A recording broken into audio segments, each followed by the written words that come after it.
Just like Captain America, we can do this all day. Welcome back to the Fixed Ops Roundtable Automotive Avengers event.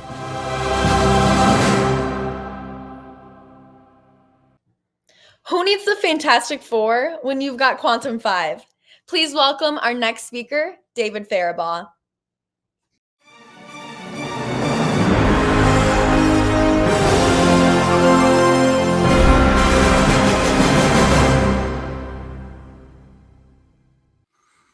Welcome back to the Fixed Ops Roundtable. David Farabaugh is with us. He is the Vice President of Strategic Opportunities at our great friends Quantum 5. First time here at the Fixed Ops Roundtable. David, welcome to the event. Hey, Ted. Thank you so much for inviting me onto the show today. Looking forward to our conversation. David, I have heard so much about you from our friends at Quantum 5. Quantum 5 is all over the show. We're very grateful to you and the team there for all you do to advance our industry. And exciting stuff that you've got coming. And you know, your company, David, is rich in information and data. And I know you got a lot of great information to share with us today. And I'm excited to have you here. Yeah, it's I'll tell you, I've been in this industry my entire career. And every time I turn around, I think nothing else could surprise me, but every year I get surprised with new developments in the car business. And look, the past 3-4 years have been such a roller coaster in our industry. And I don't think the ride's going to stop anytime soon. Yeah. And I absolutely love digging into the data. And that's my passion that brought me to Quantum 5. So excited to share with you the information today. Well, I see the title you've got today is Fixing the $1 million retention problem. Yeah, believe it or not, that's the cost. That's the cost of employee turnover to an average size dealership with 70 employees. Well, wow. You know what? A lot of dealers, we don't realize the number. And by the way, I mentioned rich in data. Where do you get all the information from? How does Quantum 5, gather all that? Yeah, it's a great question. So 2 years ago, we purchased a company called ESI Trends, and ESI Trends is a company that specializes in employee workforce studies. And most notably, for the last 10 years or so, they've conducted the annual NADA workforce study. So most of our dealers on the show here today are familiar with that study. Sure. I would suspect that many of them themselves have participated in it. And through that study annually, we get employee data on, 10 to 15,000 employees across all car dealerships, all positions in the dealership, everybody from the receptionists to the technicians and everyone in between. And so we get all of that turnover information and the earnings information for the dealerships, and we're able to aggregate that to some really strong numbers. And as you show right here, let's just, before we even get into it, we'll level set for a second. And we know that historically the auto industry, or the retail side of the business, has always struggled with turnover, right? And we're looking here at retention. And this is the number of them. Retention is actually the calculation of dealership employees that stay employed during a certain period of time. And we're showing 1 year retention. That means employees that retained at the dealership past their 1 year anniversary, and 3 year retention, that means they stayed there 3 years or more. And we can see across the board here, sales consultants, 75, 3/4 of them make it through 1 year, but only 44% at 3 year. Advisors, I don't have to read the numbers. Everybody can see it. But the point here is that we know the 3 year mark is critical for customer retention, right? Average trade cycle, I know now it's north of 4 years. People are holding onto their cars longer, but that 3 year mark is really when people start coming back into the dealership, especially in the service department. That's when the car is out of warranty, and it's critical for the dealership to retain those employees or retain those customers to come back in and have their service completed. And when we look at this number, and I'm going to focus specifically on advisors and technicians here, at the 3 year mark, 50% of your advisors and technicians are essentially practicing on customers, meaning they're new to the dealership. most likely new to the brand. And that's just not the customer experience that drives repeat business from those customers. And so the first challenge to fixing customer loyalty is actually employee loyalty. Make sense? It makes a lot of sense. And this is a very well-respected study. The NADA Workforce Study is quoted throughout the industry and has been for a long time, David. So, great job on all this. Yeah, and these are the most recent figures through the end of 2022, and in 2024 we'll have the 2023 data. So this is the most recent data on the market that we're looking at right here. Now, what's interesting, and if you go to the next slide, we can see what this actually equates to. Again, we've been doing this for over 10 years, so we have a lot of information. We're able to triangulate the highest performing dealers against the lowest performing dealers. And when I say it's a $1 million retention problem, this is where we get the numbers for, or where they come from. So we know that if a dealership with 70 employees, and that's what the NADA average would be, if they can reduce their turnover of employees by 10 points, that drives gross profit per employee by $450 per month, which is $375,000 a year, just by reducing that turnover by 10 percentage points. Okay. At the same time, if they can improve that 3-year retention point by 10 basis points, that adds, on average, $775 of additional productivity or monthly gross profit per employee, which equates $650,000 a year. And so when you put those together, it's just north of $1 million that an average size dealership is going to put to the bottom line on gross profit.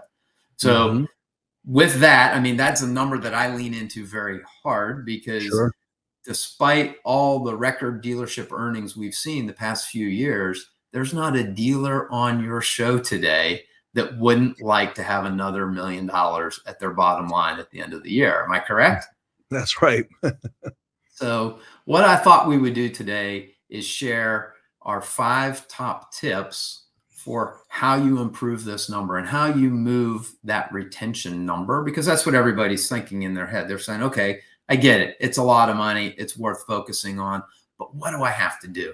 And I want to show you 5 things today that, quite frankly, are pretty easy, don't cost a lot of money, and anybody can implement.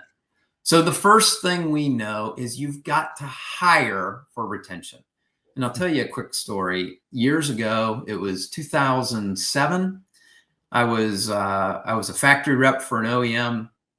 I was new in this role, out meeting the dealers, and I sit down with a well-known dealer in the Southeast.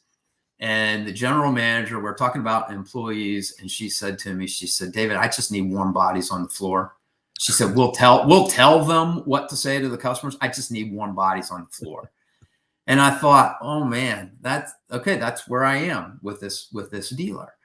And sadly, that's not unlike things we've all heard at some point. Like, I just need people. I just need to get people in here. I need people to wait on customers.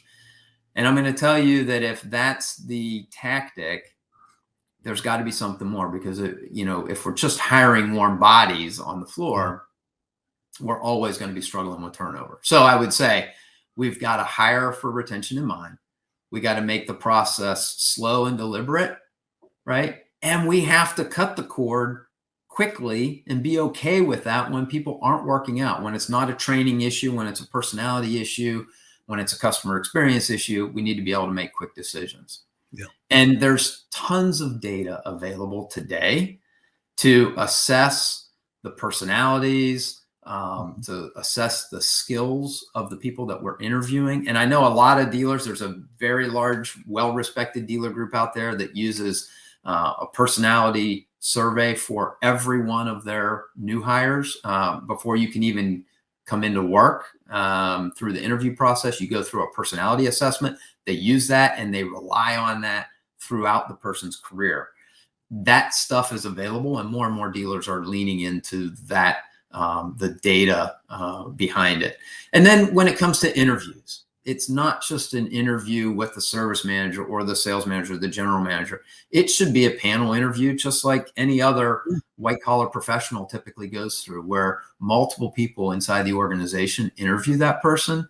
Because what I'm looking for and what I'm tuned into in a person, Ted, might be completely different than what you're tuned into, or you might recognize something different that somebody else doesn't recognize. And when everybody can come together to interview in the process, it just makes for a richer experience, and you get better employees through the process. And the last thing is, we got to recruit year round, not just when we need people. Always got to be talking and meeting people in the marketplace that say, hey, you know what? That guy or gal might be a really good fit in our organization. I don't have a place for them just yet, but I want to stay in touch with them. So hire for retention is the first thing we can do. And I'm hearing more and more about these things, like having the interview process with multiple people in the dealership. So there's a lot of focus on this right now, David. So, for sure. For sure. And then, the number 2 is an easy one. Communication doesn't cost a thing, but let's face it, today's workers are completely different than what I was like when I started. We want to be communicated differently. Not everybody communicates the same way, and what works for you might not work for somebody else. And the number one thing that I see, if I could stress one point today, it's this idea of being intentional and frequent. I talk to so many general managers who look at the survey results that come back for work we do in their dealerships, and the technicians complain that they never see the general manager or the dealer principal or whatever. And they say, that's bogus. I always park in the back. I walk through the parts department and through the shop floor every morning, and I say hello to everybody. I buy them biscuits on Friday. And that's not the case.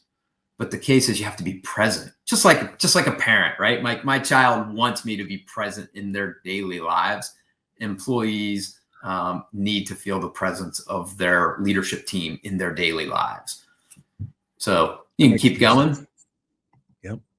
Inclusion, just including everybody. And I know inclusion might be a hot topic these days, or a buzzword throughout all of corporate America, but it's really inviting everybody in your dealership to participate and be a part of the ongoing process in the dealership to grow and develop the culture.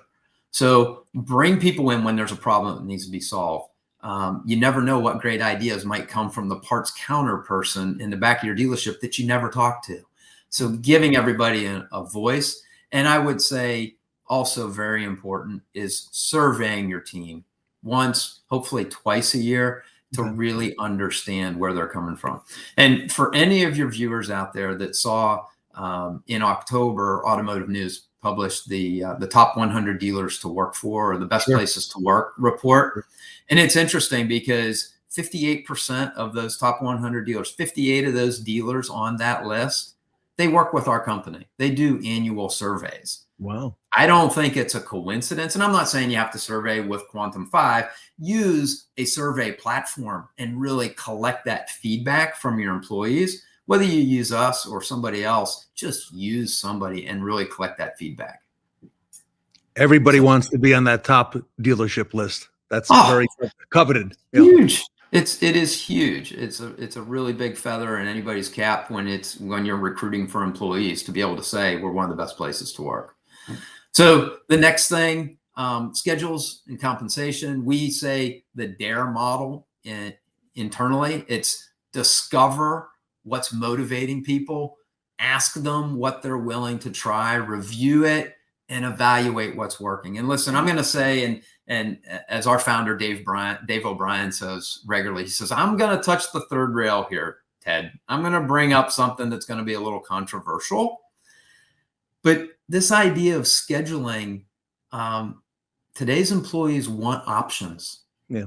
And it doesn't have to be bell to bell 6 days a week anymore. I think we'd all be surprised how much people would be willing to sacrifice in order to have a more flexible work schedule. And there are some very progressive dealers out there that are doing it. In fact, there was just a really good story last month from the LaFontaine group up in the Midwest, who went to they went to a 4-day work week and gave people the option. And people said, "What's the catch?"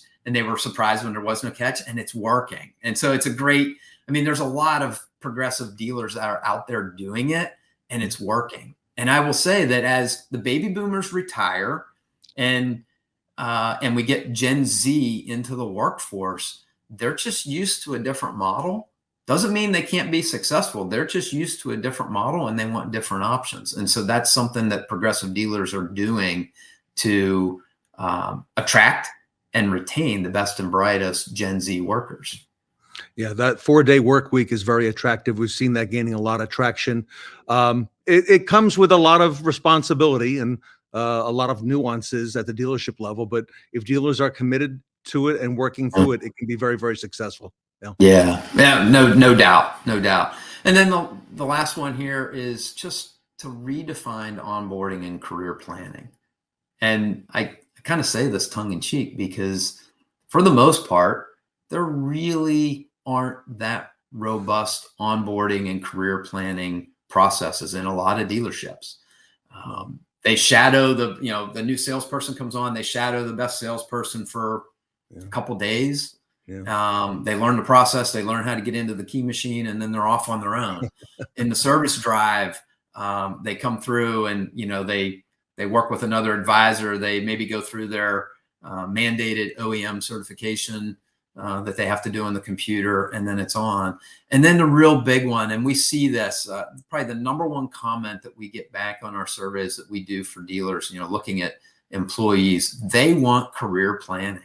They want to know that there's a future for them.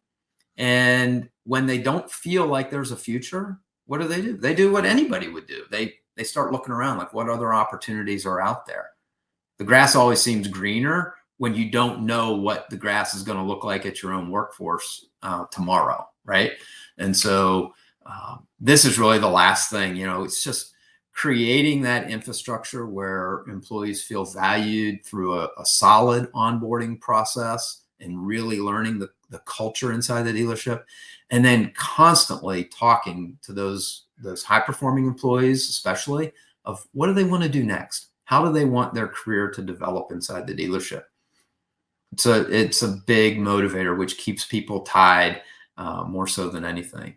And then the last thing I'm going to give you here is kind of the bonus for all of the dealers on the webinar today and listening. The number one thing that they can do is participate in the annual NADA workforce study. This is the best way to get more robust information, not only about your own dealership, but about how your dealership stacks up across the competitive set in your local marketplace. So it's free to participate in. Enrollment happens in January 2024, and they have up until, I want to say, the April-May timeframe to get all their data submitted. And you can learn more about it at the NADAworkforcestudy.com website. So that's what I've got for you. David, great information. And the things that you're speaking to today, the career path, the importance of dealership culture, change at the dealership level.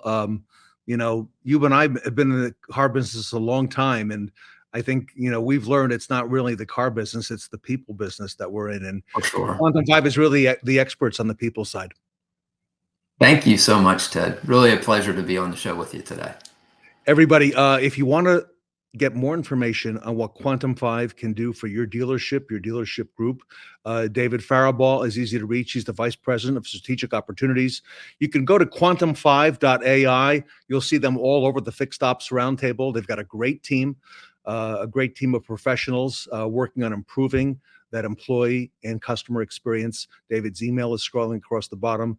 And David, I want to wish you and your family and the Quantum 5 family a very happy Thanksgiving next week. Thank you. Same to you as well. Everybody, great honor to have Quantum 5 with us. David Farabaugh from Quantum 5 with us here today at the Fixed Ops Roundtable.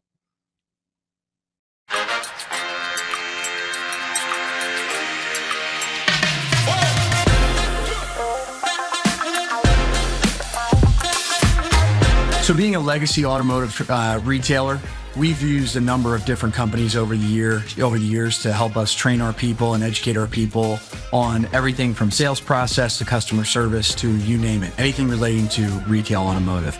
But in today's world, particularly since COVID, we really set out to try to find a partner that had a much more progressive, contemporary approach to automotive sales, automotive service, customer relations in general. And when we did that, our research led us to the folks at Quantum 5.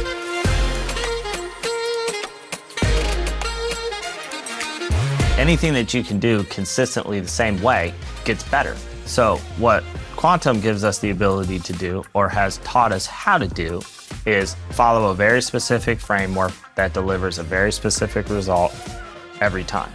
And that has been invaluable both to our veterans that have been in the business longer than me and the people that we're hiring new. Quantum came into the store as a partner. They've executed on that on every call, every interaction. And what our veteran staff finds to be the most beneficial is they get to continue to learn.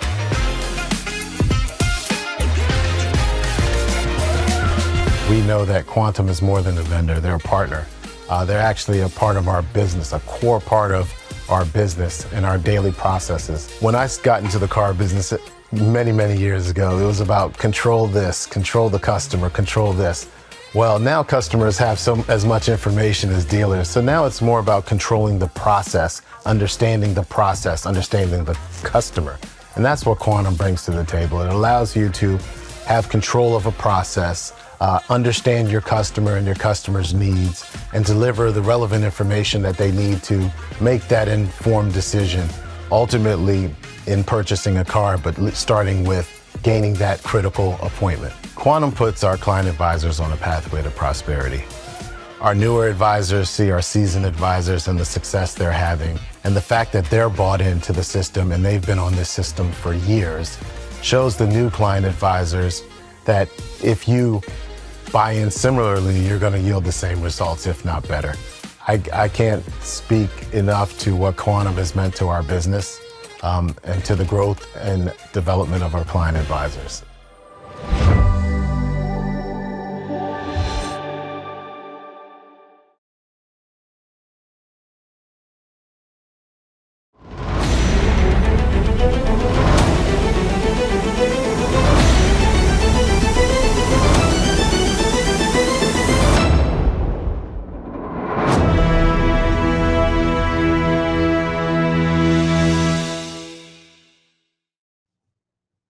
Take a moment now to pull out your phones and scan the QR code on your screen to vote for the Best Practice Awards that will be announced at the end of the event. Remember, every vote counts, so make sure to put your superpowers to use and vote for the 5 speakers or panelists whom you think are the heroes of the show. And don't forget, you can only vote once.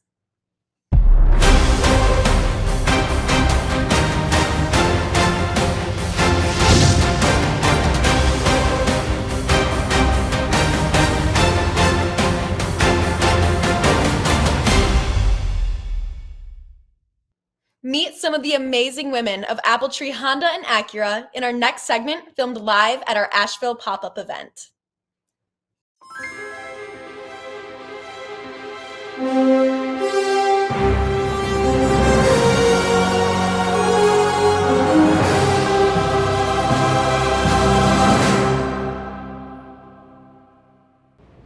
Welcome back to the Fixed Ops Roundtable. I'm Sarah Vantine here at Appletree Honda and Acura with some amazing women in automotive.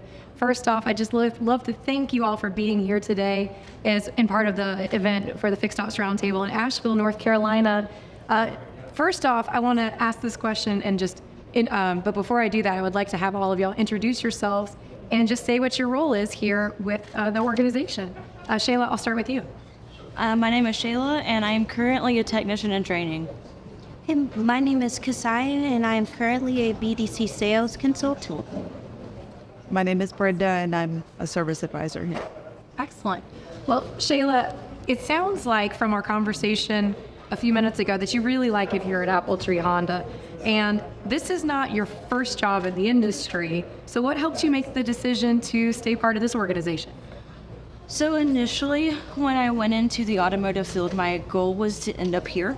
I've been a Honda fan for the whole time. All my cars have been Honda, so this was kind of my goal. And then when I got here and started working, it was very family oriented and overall had a very good environment. And I realized soon after being here that it was going to give me plenty of time to grow and plenty of room to grow. So I would be able to obtain bigger goals than what I could where I was before. And I like that it gave me plenty of opportunity and plenty of time to achieve that opportunities. Well, and tell us a little bit more about the path that you took to get to this point in your career. So what has it taken in your life to get to this point? So being a female and entering this field is very scary. And at first it started with me learning how to do things on my own car. Then I went to school for it and got an associate's degree in it and started off with just a click loop place. And I was like, okay, well, let's do more. I want bigger goals. I want to change the motors and stuff. It just was a curious aspect of like, I want to know what's going on under the hood that led me to become more interested and want to achieve what everybody else around me was achieving, even though the gender was different. Well, Mischayla, it's incredible that you say that because, you know, across the industry as a whole, women only make up about 19% of the total retail automotive side of our industry. So having women like you all on this panel being part of the industry, it's so important. And Cassiya, you're in a similar boat. So you've had what many would consider a classic career advancement through the dealership, you know, starting with washing cars and starting there. Could you tell us a little bit about how you got started in the business? So I was coming out of college. I went to school to be an esthetician, believe it or not, and that was just not my path. It didn't work out for me. And I've always been very interested into vehicles. And I'm from Fletcher. I'm born and raised here, so it's a local community, and I'm familiar with the dealership even before I began working here. But starting off as a porter, I would like to say, it was very nice just to, what's the best way about it? Truthfully, I think the best thing I got from it was getting to see all of the different cars that would come through the car wash. You know, getting to drive a Type R when I normally probably wouldn't be able to do that on a normal day basis. I get to see all these really cool cars. And that just kind of led into me thinking, like, you know, what if I was an advisor and I was able to actually work on these cars and learn more about them, you know, not necessarily doing the hands-on work, but getting more knowledgeable with the car field themselves. And, you know, once you get a certain job like that, you can kind of take that information you learn and place it pretty much everywhere, which is kind of what I did in a way. Because I went from being a porter, and from there I was paid on a service scheduling coordinator for Honda primarily is where I started. And with that, that's when I did start to learn the codes and everything would pop up. You know, somebody calls me, I have a B1. Okay, you need to come in, you need to get your oil changed, and you need to get your tires rotated. Any other day, I would not have known that. That would have never been like a B1. What is that? But from there, I actually took a lead and went down to Acura, and I did kind of a flex role. I was still doing service coordination, but I also was doing reception for the sales side.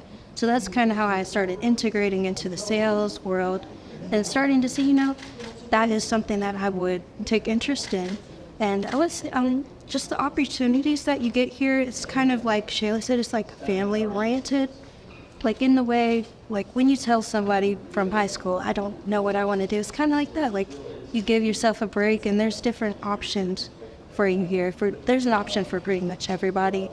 Look, that's incredible, Cassiya. And it sounds like having this path that you forged going through all these different departments, it's also given you an appreciation for the entire dealership and all of the important roles that are involved in helping to serve the customer.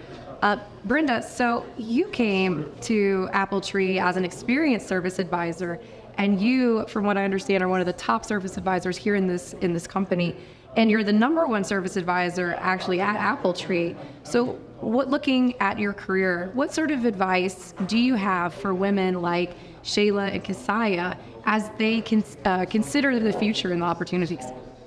I think more females need to get involved. I think for me, it's exciting, it's fulfilling.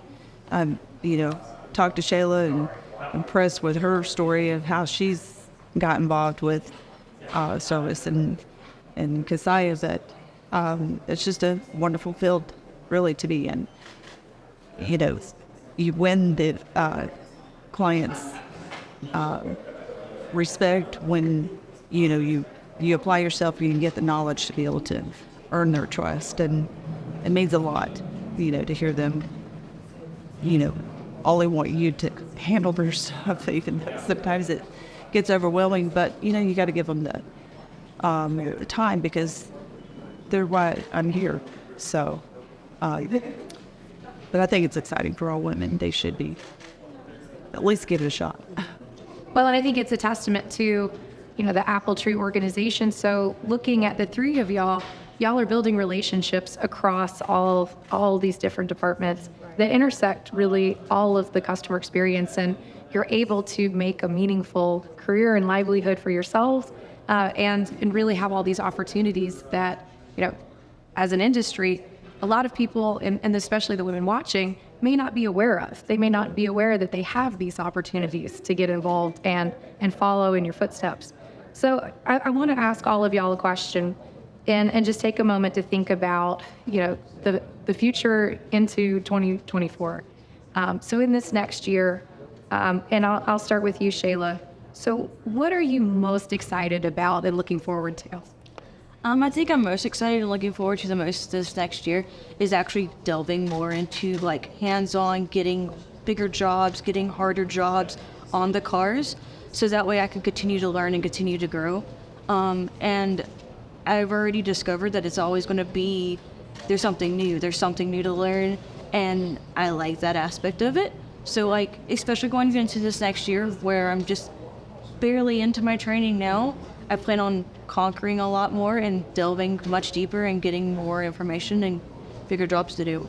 That's so exciting, Shayla. And the cars, how technical they are, and getting all of the latest and greatest technology. I'm sure it's a ton of information to learn and retain, but congratulations on all that you've accomplished so far. And Cassiya, so what are you looking forward to in this next year?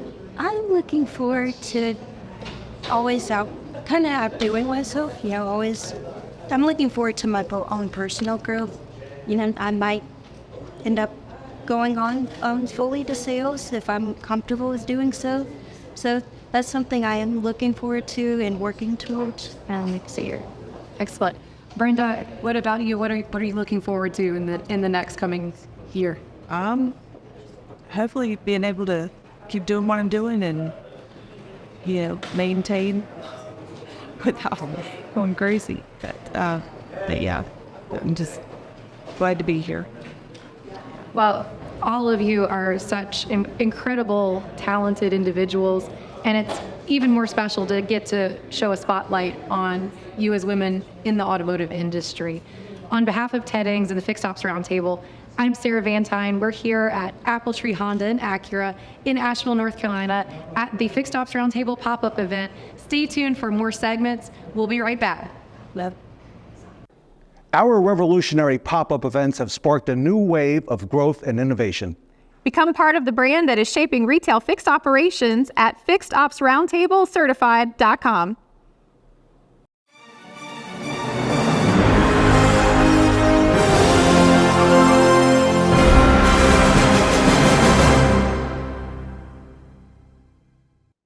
Join Sarah Vantine as she learns how ReconTRAC makes life easy throughout the dealership in a segment filmed live at our pop-up event.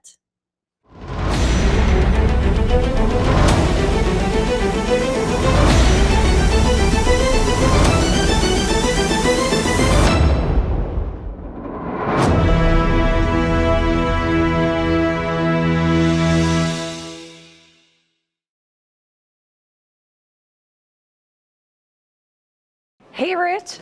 Oh, hi, Sarah.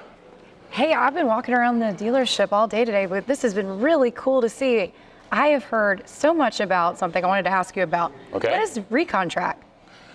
It's probably, it's a great tool. It's really part of what we do here, and it's really helped us, but it's probably easier to show you the implications of what's happened when we institute it than to really talk about it. So if you have a few minutes, I'll take you along and show you what happens. Sure, absolutely. All right, follow me. We're gonna go in here and say hi to Jody real quick.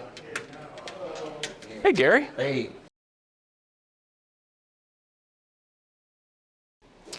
Jody, this is Sarah. She's joining us today, and we were just talking about ReconTRAC. And if you could tell us just a little bit about how it helps you keep track of what you do. So Jody's been with us for a long time here at Appletree, long-time sales manager. Sure, the ReconTRAC is part of the everyday process. It just lets us know what's going on each step of the way. Just helps us save time, makes things a lot more efficient. So now, what are you specifically looking at here when you're tracking some of the pieces in ReconTRAC? You're kind of just looking at where it's going along the process, how long it's been at a certain stage, and then kind of what the estimated finish time is. So that way, if you've got a customer that's excited about getting their car, you give them an idea of when the car will be ready. So it just helps us know how quickly we can help them move forward. It keeps everyone on the same page, and that's one of the great parts of ReconTRAC. So on to the next, I'll show you. It's amazing to see how much you're actually tracking between sales and service. So is it fairly automated, or is it a pretty manual process? Well, actually, Sarah, one of the things that makes ReconTRAC work is it's so automated. And as we move things through the system, it does a lot of the work for us.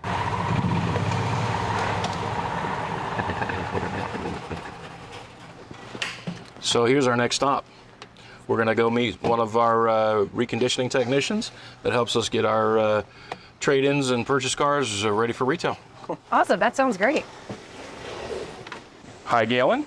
Hey, Rich, good to see you. We got Sarah with us. Hi, Sarah. Hey, Galen, how are you today? I'm doing well, I hope you are. Yes, excellent. So Galen, walking Sarah around, and we're talking to her today about ReconTRAC. Okay. And I know that it's a big part of what you do as one of our reconditioning team members. So anyway, if you could tell Sarah about how it is a part of what you do in this process. And Sarah probably has some questions for you. Okay. I basically use the ReconTRAC to go over each individual part of the vehicle to fail or you deem it worthy of being on the car. Right now I'm doing the engine area check. I was just checking the engine oil. The next thing I would do is do the brake fluid and then check power steering fluids and say they're either up to snuff and I'm not. So being able to be efficient with a system like this, that's really powerful. Yeah, when he marks that, if he marks something in red, it goes right to our parts department, goes right to the advisor, and they know as soon as he finishes up that inspection, everyone in the system knows that he's finished that part of the process. All right, well, Sarah, let's go meet Jack, and we'll see the next part of the process, okay? Great to see you, Galen. Thanks, Galen. Thank you. Good morning, sir. How are you? Good. This is Sarah. Jack, how are you today? How are you today? I'm excellent. Good. Beautiful weather. It is. Good to be in Carolina, right? Yeah, it is indeed. Yeah. So anyway, Sarah is with us today, and we're talking to her about how ReconTRAC is a part of our process. And this guy, along with our Recon team, lives it every day. So he's an authority on it. And he's actually here on his cell phone, on his mobile phone, on the app, actually checking in some recent trade-ins. So Jack, can you tell us about what you're doing right now? Sure, absolutely. So the part was here where we bring all our tradings from day one as soon as we take them in.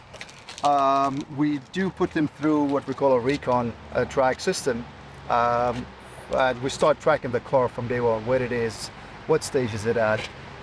One, it's prevent from any delays for getting the cars ready, cleaned up, and put in the front lot. And it's just a follow-up between me, the technicians, and the salespeople. Everybody does have this on their screen, so at any time anybody can go in and look and see where each vehicle is at what stage. So the turnaround, what we're trying to do now between taking the car in and make it ready for the front lot, it's 2 days. That is what we're trying to accomplish. ReconTRAC made this very, very easy. Like I said, it delays it sort of prevent any delays. And like I said, we can see the cars at where they are at every stage. That's incredible. ReconTRAC has a part where we can coordinate with vendors that'll get the paint and the body work done. And so if for instance, if we stall out, if we were to need a part that's not going to be here for 3 or 4 days, we can take this car and send it over to one of our vendors to get the paint done or whatever. And then when that vendor is done, it snaps right back to waiting for the part to come in so we don't lose our place in the process. So all of those things make it just a comprehensive tool. Jack's out here in the parking lot. You do not have to be on property for this, though. Nope. You can be at. I can be at home sometimes. Wonderfully, you can be at the house and track Recon for you. Where are we going next, Rich? Well, we're going to make one more stop, and we're going to meet Crafton. He's one of the co-owners of Apple Tree. Hello. Crafton, you met Sarah earlier. Hi, Crafton. How are you? Absolutely. How you doing? Excellent.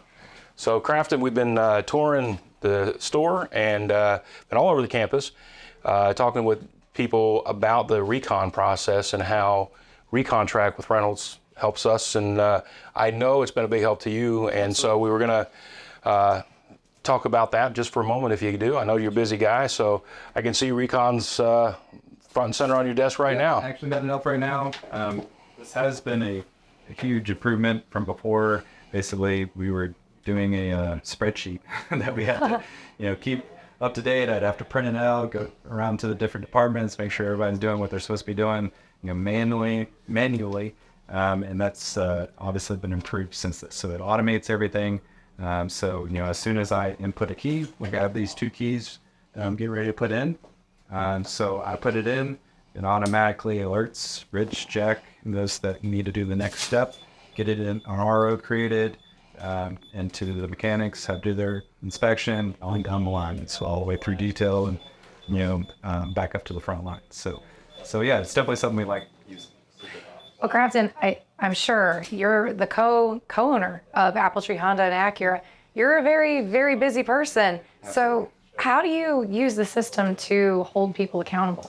So, and then again, that's the key part, is the automation for it. So, before, where I was having to physically go check on, everybody and make sure they're doing what they're supposed to be doing, now it does it automatically for me. So that really helps out a lot. And plus the integration with Reynolds and Reynolds, as soon as the car is traded, it automatically populates it in here instead of me having to populate each car as we get them. So I immediately put it in the key machine, and then it's taken care of from there with each person. And there's accountability for that. So if somebody's holding up, like right now, I can see 20 cars waiting on detail. So where's our bottleneck? So we got to go talk to them and make sure they're doing what they're supposed to be doing. But my mechanics and everybody are on top of it right now. Everything's looking good. But again, it helps me know where the bottlenecks are and help keep moving things along. Crafton, this has been very informative, and I appreciate you taking the time to share a little bit more about ReconTRAC today. Absolutely. Thank you. Thank you.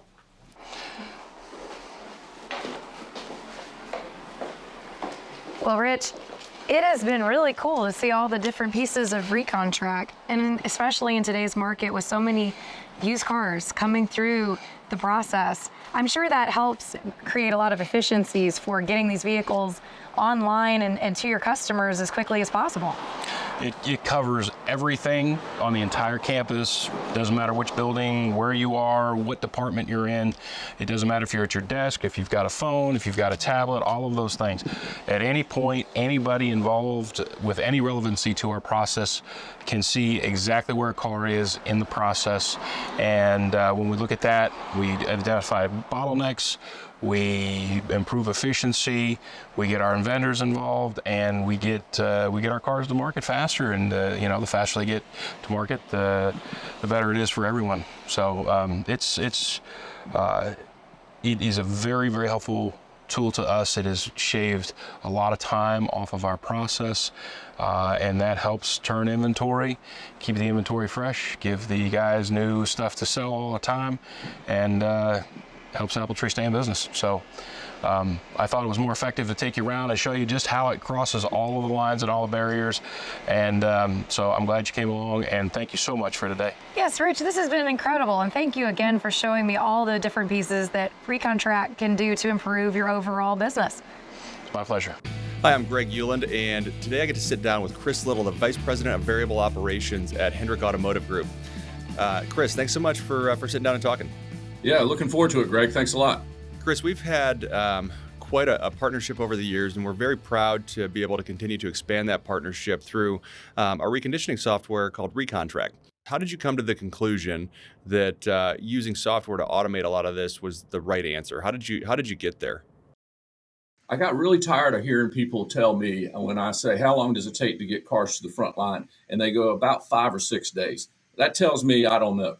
And, that means 10 days, really. If you put it, and then we would do trials where we just put a grease pencil on the window, the date it was taken in, the time it was taken in, and that stayed on that car until it was brought to the used car manager and fully done. And it was astounding that, some of these were 7, 8, 9 days. And we're thinking, industry, our best, what we want to be is 3 days or less. That's our goal at Hendrick Automotive Group, to be there. What led you to ReconTRAC specifically? Why did you decide to go that route versus another? 100% decision was the integration. We think it's a valuable tool to have everything talk as one. And if we can do that, then that will define where the leaks come from, and nobody can hide behind that stuff. So that really helped us make our decision as being 100% integrated. To kind of put a bow on this, if a dealership were to come to you and they said, we're thinking about installing this product called ReconTRAC. We have a little bit of an issue in Recon and we want to speed it up. What's your advice? What's your perspective? I really think you got to be able to measure it to manage it. And that's what the tool really will help you. So if you're really going to get serious about, and you really want to increase your gross profit, I would say that you ought to buy a ReconTRAC software to be able to come in and help you manage this process. Once it gets put in and the processes are set, it kind of manages itself. Everybody knows what they got to do, and I'll promise you'll get really good results out of it. Chris Little, Vice President of Variable Operations at Hendrick Automotive Group, thank you very much for your perspective and for taking the time to talk today. Hey, it's been a pleasure. Thanks again for everything y'all do to help us get better. Absolutely. We'll talk to you later.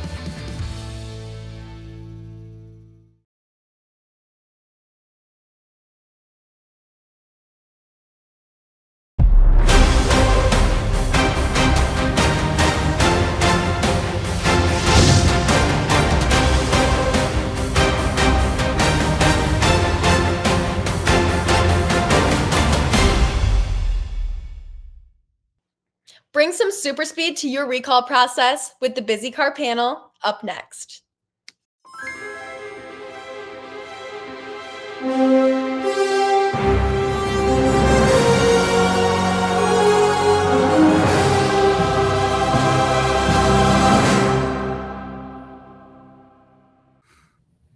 Welcome back to the Fixed Ops Roundtable. BizzyCar is one of the great new technologies in automotive retail that are sweeping the nation.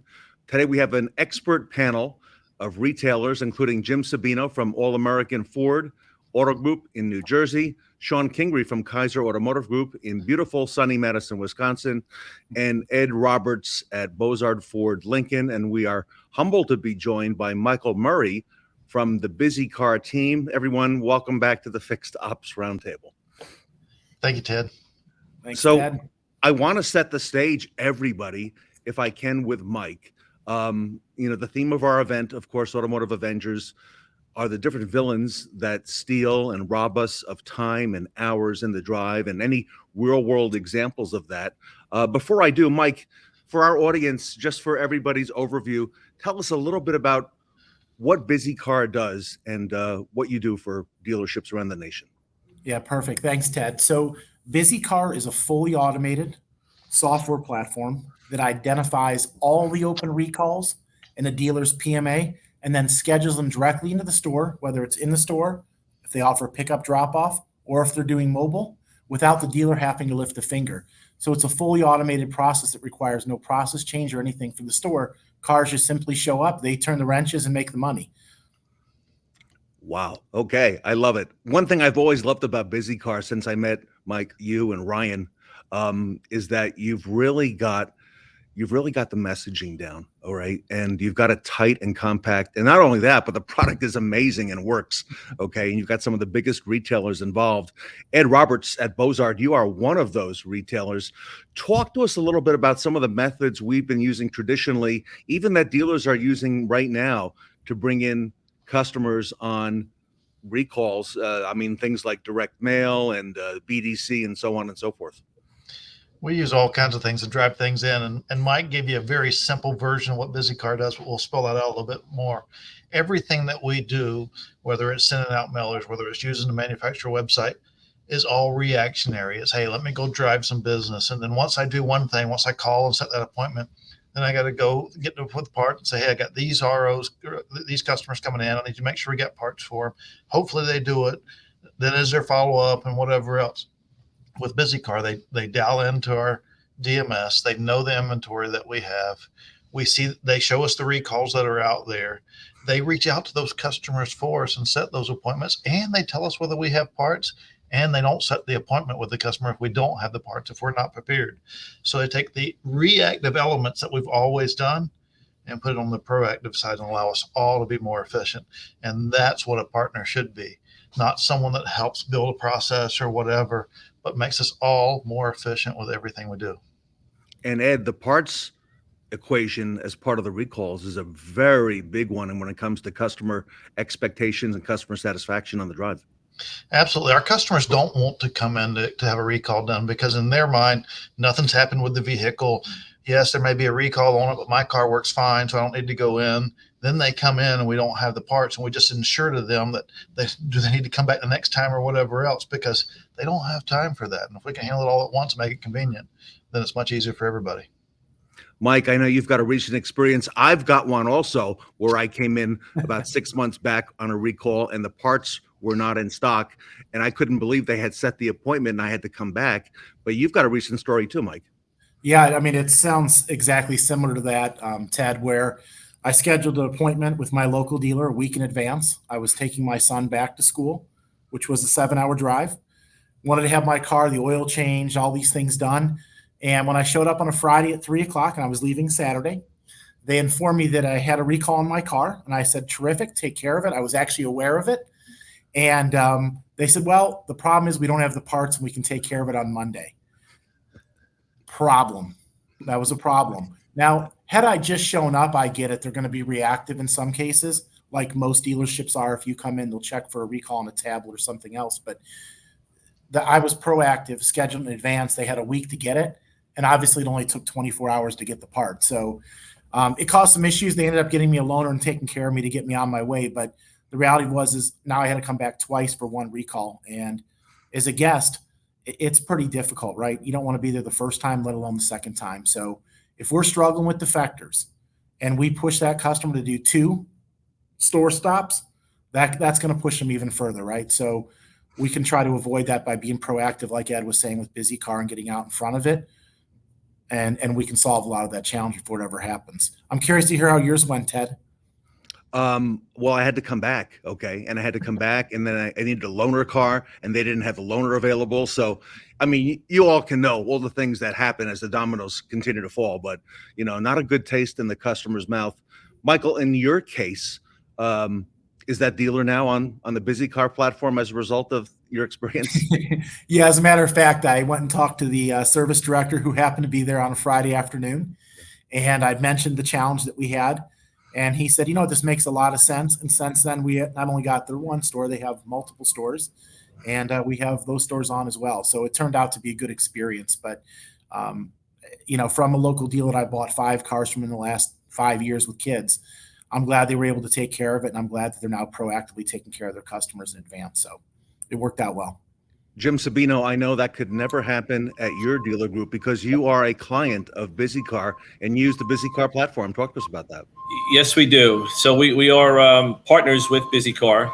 And as Ed was saying, that there's so much efficiency built into their platform in reaching out to the guest. First of all, they're data mining, and they're finding these open recalls. So they are reaching out, they're taking all the legwork and the muscle from us, and they're doing it. They're setting the appointments in real time. They're connected into our database, so they see the open scheduling, pickup and delivery, even offering mobile service, as we do a big part of, as Ed Roberts is also a big player in the mobile service. So BizzyCar plays right into that platform. And they also have real-time parts inventory. They can see what's on our shelves, what we have, and they're certainly not going to schedule an appointment for a recall that we have no parts in stock for, to prevent the exact story that Michael just told and that you told yourself, which happens on a regular basis more than we know, that is actually happening across the board in all manufacturers. So it is a very efficient tool, and it does drive business into the service drive through their platform and their technology. It's working very well for us. And Jim, you've been on the mobile revolution for some time now. I know. Congratulations to you and to Ed on all the success you're having with mobile. How long have you been, do you know, approximately with the BizzyCar platform? We're in our second month, and it's came out of the gate swinging. They strong every day. The dashboard that they have is extremely user friendly across our board, where our service receptionists, our service managers, our mobile service coordinators are on a daily basis. The emails are flowing every day. So communication lines are very, very strong and positive. So I could say that, we're having much success, and looking forward to continued success throughout the next months and into the next years, to keep driving business into the service drive. As we all know, manufacturers are forever announcing recalls. That's never going to go away. So we need a good valued partner like BizzyCar to keep on top of those VINs that are out there with the open recalls, or FSAs, as we refer them to, as field service actions. So that's our story, and it's working well. We really enjoy it. Jim, a quick follow-up.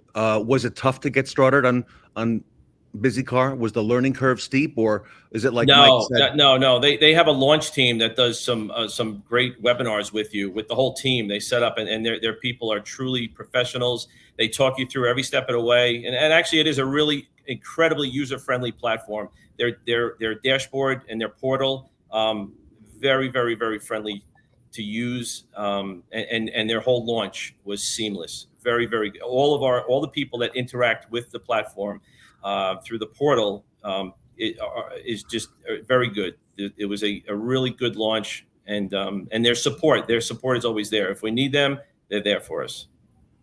Shon, if I can come to you at Kaiser Automotive Group, you've got a lot of domestic stores there. You've got a number of Ford stores as well. Talk to us about the ways we've traditionally handled recalls.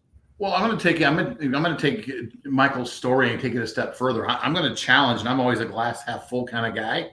You almost got to ask yourself, Michael, was the part available? And I know that sounds crazy. It's 3:00 on a Friday afternoon. Okay. The advisor doesn't want to be there. The tech's already halfway home, by the way. And here you walk in with an appointment. Don't have the recall set up really in advance, other than the fact they know you had it. And magically, they don't have the part. And I'm not trying to be negative, Michael, when I say that. But you walk through a lot of shops on Friday afternoons at 3:00, and they're ghost towns. Not talking about Ed Roberts' store. We all know about the mausoleum that is, okay? But guys, it's inherent to it's what we talk about. And Ted, we talk about in a lot of your panels, take it a step further, is the recalls that are open and how we find out the recalls are open. Yes, we rely on a manufacturer list, which, by the way, are old and outdated. And all these claims right now, because the manufacturers are scrutinizing everything. And as we know, we just got over a nightmare strike where we're on the, let's say, the Stellantis side. Those reps were in the parts depot dispatching parts. So those went to what they call RA, or under review, right? Those claims are sitting old. I was at our Green Bay store a week ago, guys. She has 4 inches of claims that are sitting old under review. There's recalls in there. Guys, they don't get any more basic than recalls. You have the labor up, you know what the part is, but they're still going to review. Because we, again, Michael has promised me a visit, by the way. We aren't on BizzyCar. I openly admit that we aren't, and I'm all about that kind of idea. Because the one thing we haven't discussed here, and I'm going to brag a little bit like I do a lot, guys, I have some stores that are almost getting $300 an hour in warranty reimbursements. At $300 an hour, recalls I make money on. I know nobody wants to talk about it, but it's actually a profit source. I can schedule them and make money and do well with it. So again, I'm going to challenge Michael's thing on a 3:00. And I'm not going to say it wouldn't happen at one of my stores, because it could. Listen, we don't have the part because, quite frankly, I don't want to work on it, and I don't have a tech that wants to work on it. But relying on the manufacturer lists are a grave mistake, by the way. One step further, all the manufacturers now with the laws, if you sell a car that's got an active recall or an open recall, guys, you're going to lose that rebate. Forget the fines. You're going to lose a rebate. And, There's trucks out there right now in the Chrysler world that have $10,000 rebates on them because they can't sell trucks because of interest rates. I'm not going to eat a $10,000 rebate because the recall got stuck because the claim wasn't paid and we didn't know it wasn't done. Michael, sounds like a big opportunity for Kaiser Automotive Group with recalls and joining the BizzyCar platform. Yeah, I'm already driving up there. I'll be there, Shon. Perfect. Hey, Shon, great points. Okay, great points that you make. Ed, talk to us a little about Michael's scenario, my scenario, what we just talked about with Shon, the guest experience, showing up for an appointment and not having parts, for that service appointment. Well, that's the whole reason we stepped into mobile service. That is, we've never made service convenient for our customers, and then we add things on where they have to come in for certain things like recalls or whatever else, and then we're not prepared for them, and they have to come back multiple times. We have to order this or whatever, and none of that equates to making it convenient for the customer. And really, what BizzyCar has done for us is it's amplified what we do with mobile because. As you know, Ted, we try to build trip value. I want to be able to make other stops along the way. If I need to go to Mr. Jones' home to do a repair on his vehicle, I want to find stuff along the way and find stuff on the way back. Well, with BizzyCar, I can do just that. I know who has recalls. I can line stuff up along that trip and make it a multiple stop rather than I'm going to Mr. Jones and back. I can make 4 stops along the way or 3 stops on the way back or whatever it may be. It just amplifies it. And like Shon said, it's a profit center. The best rates that we get in our stores is warranty rates, and we're paid warranty rate to do recalls. The manufacturer needs to have them done. We need to do them. We need to take care of our customers, and we can also build trip value along the way with doing that. So, Ed, for those dealers who in the past, maybe even in the recent past, said that they can't make mobile service pencil, okay, this really helps build that trip value. And I think it was Jim Sabino who told me that, is it 70%? Jim, is it 70% of all Ford recalls can be performed on the mobile truck? Correct. 70% of all Ford Lincoln recalls are mobile friendly. And that's the key to that. So that's a pretty good percentage to be out to have those trucks out there running at 70%. So it's a great thing. A BizzyCar, as Ed says, BizzyCar brings a lot to the table and assisting us in the mobile, finding those different recalls, and you plan them out. And Ed's point is saying that let's find when we got to go to point A to point B, let's find a couple in between so we can hit them on the way back or hit them on the way there. And BizzyCar does that. It brings a lot to the table and it makes it scheduling a lot easier for added trip value for that. So. Ed, it's starting to pencil real well, isn't it? It is. We can make mobile pencil. We just have to desire to make mobile pencil. And we have to think outside the box and do things that we haven't necessarily done. And with BizzyCar, it brings the tools that we need to help make it pencil. And if we can make it pencil easier, then it becomes an easier thing to chase after. Mobile drives customer loyalty. Well, also, the ownership experience drives customer loyalty, and that's when you take care of those recalls and take those speed bumps out. It all ties together to drive loyalty, and when we drive loyalty, then we all win. Mike, this is one of those cases where the technology you've got, I think there's a little bit of AI built in there. Forgive me if I'm wrong, but I think there is. But this is one of those cases where you've really figured out the technology and made it work right now in dealerships. Yeah, I think that one of the interesting things, and everyone's talking about mobile, which is awesome, but it does work for non-mobile, right? So if you don't offer mobile in your store and you want customers to come in, you've got the bay availability, it makes sense, right? Fill up the bays, don't have to worry about it. And if you're offering pickup and drop off for the juicy recalls, it certainly pencils that way as well. But being dealers, and this is really important, we're dealers. We were dealers first.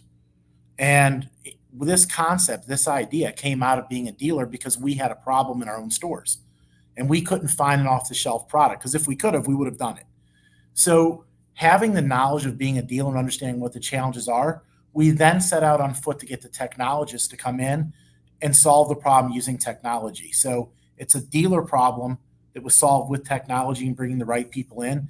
And it's been fantastic. And yes, we do use a lot of AI on it, and a lot of the platforms built that way. That's why we're cost effective too in the market. We don't have legacy direct mail costs and mailers and things that were mentioned earlier. We use modern technology to reach out to modern consumers, and they respond at a very high rate through our use of our technology. So, Mike, I think it was Bob Tasca who was on the show several months ago with you and with Ryan on a panel, who said that when he first initiated BizzyCar throughout his dealerships, he made the comment to Ryan, your partner, okay, how do we turn it on? And we went through it, and he was at the racetrack, he got in his car and came back out and said, wait a second, why do we even have to have the managers and do a training session? Why don't we just turn it on and let it go?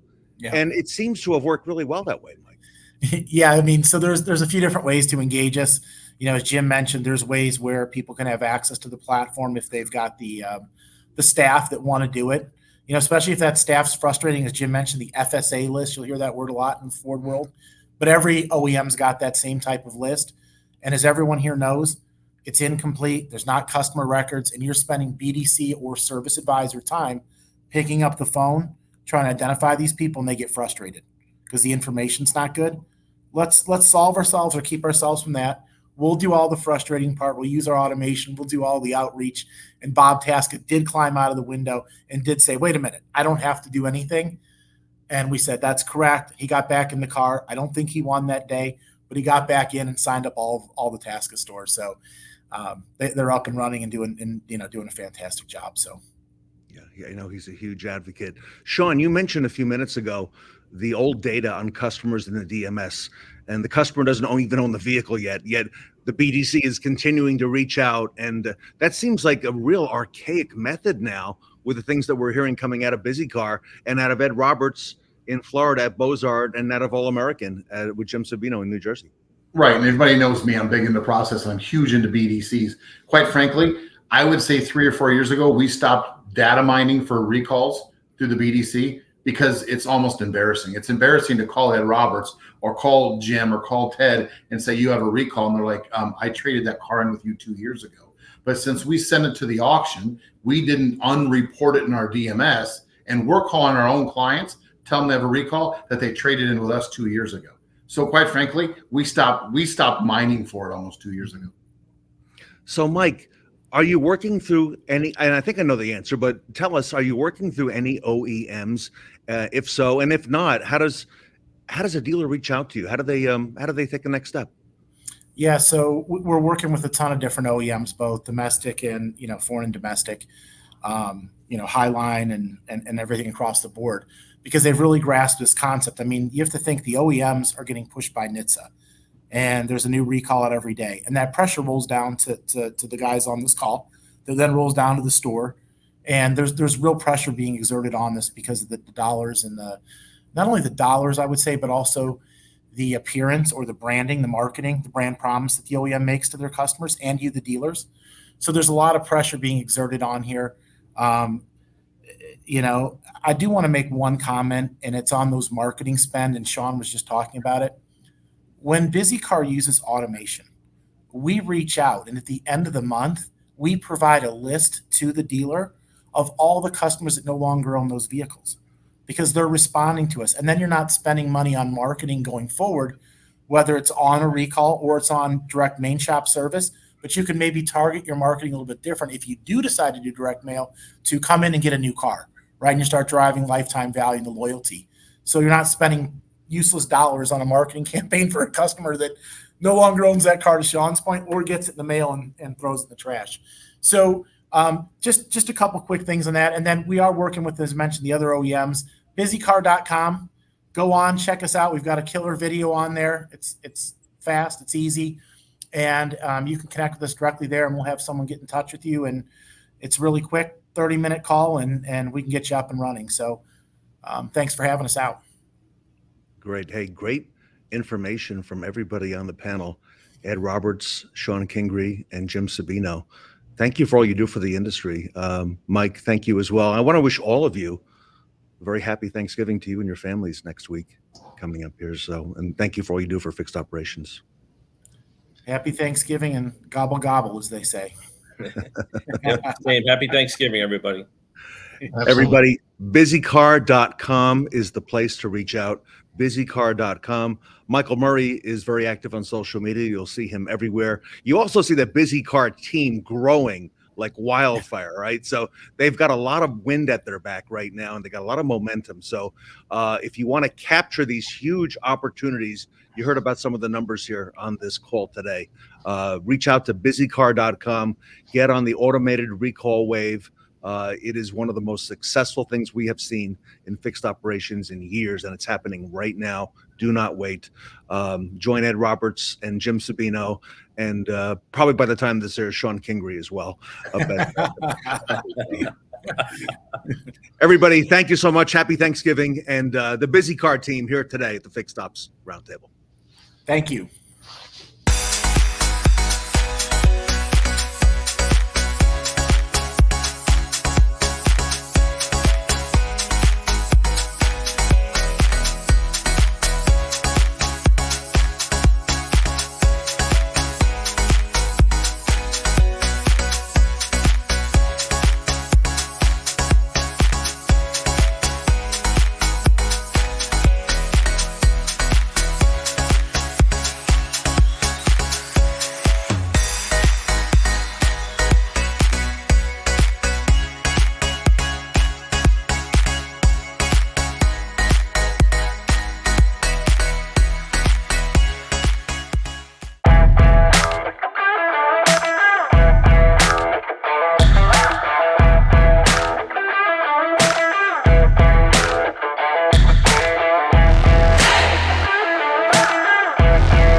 You might have noticed that the Fixed Ops Roundtable is on the move, and that's because we are now hosting pop-up events.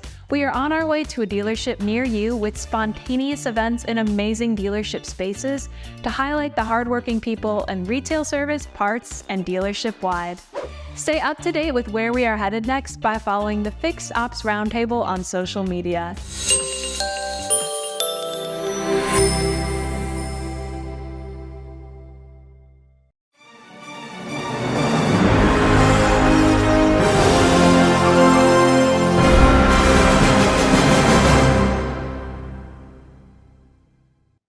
Suit up for success with the service advisors at DePaula Auto Group in a segment filmed live at our pop-up event.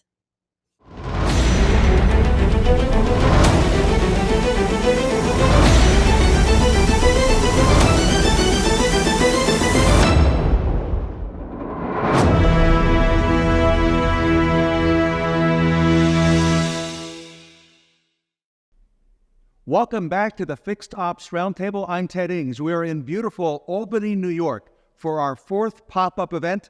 We're with the service advisors of DePaula. Everybody, welcome to the Fixed Ops Roundtable. Tom, I see that you've got your body armor on, your lanyard. Tell us a little bit about that.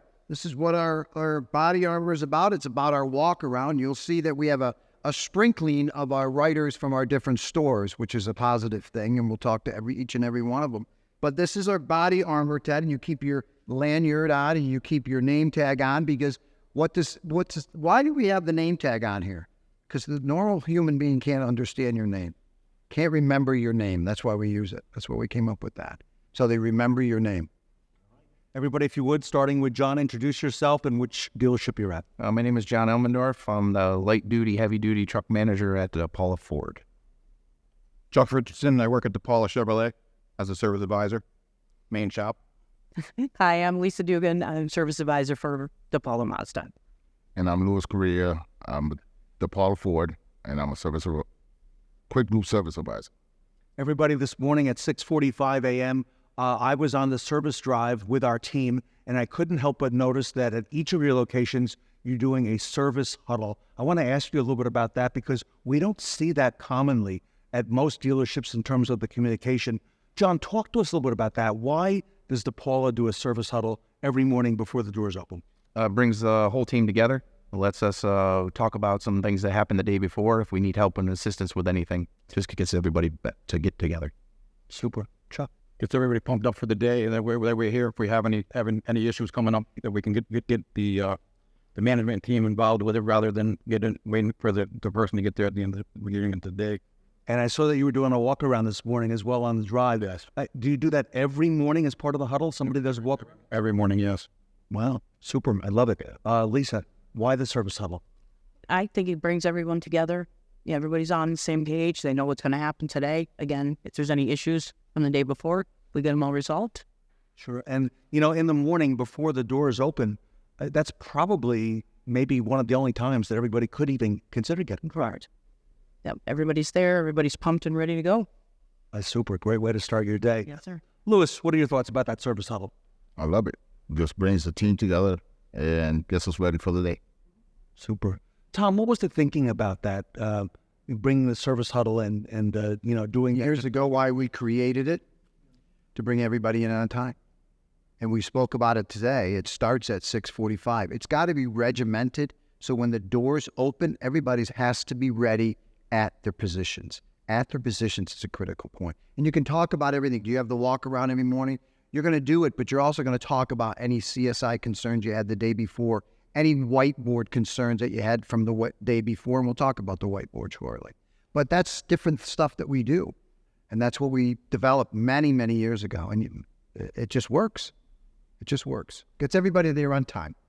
Lisa, I also overheard Dennis Walter when I was over at the Chevrolet dealership talking about some of the metrics and letting us know where we were on yesterday's business and what to look for today. What's the purpose of that and doing that so early in the morning as well? I think it's just everybody's all there. They're all focused and just ready to go. Everybody's had their coffee. So, yeah, I think it just keeps us all together. And why that walk around, John? Why practice that in the morning before the customers come in? Because I noticed once the garage door is open, you got a rush of vehicles coming through. Why practice that every day? So that you're ready to go. We've already done it a bunch of times in the morning, and it's the same throughout the day, same process from start to finish. And I noticed that everybody has their lanyards on today. Is that part of the process here? Yeah, check the tires with the customer, walk around, touch all wiper blades, see any damage, any concern that we might see the customer might not know of. We're just going to let them know what we see visually.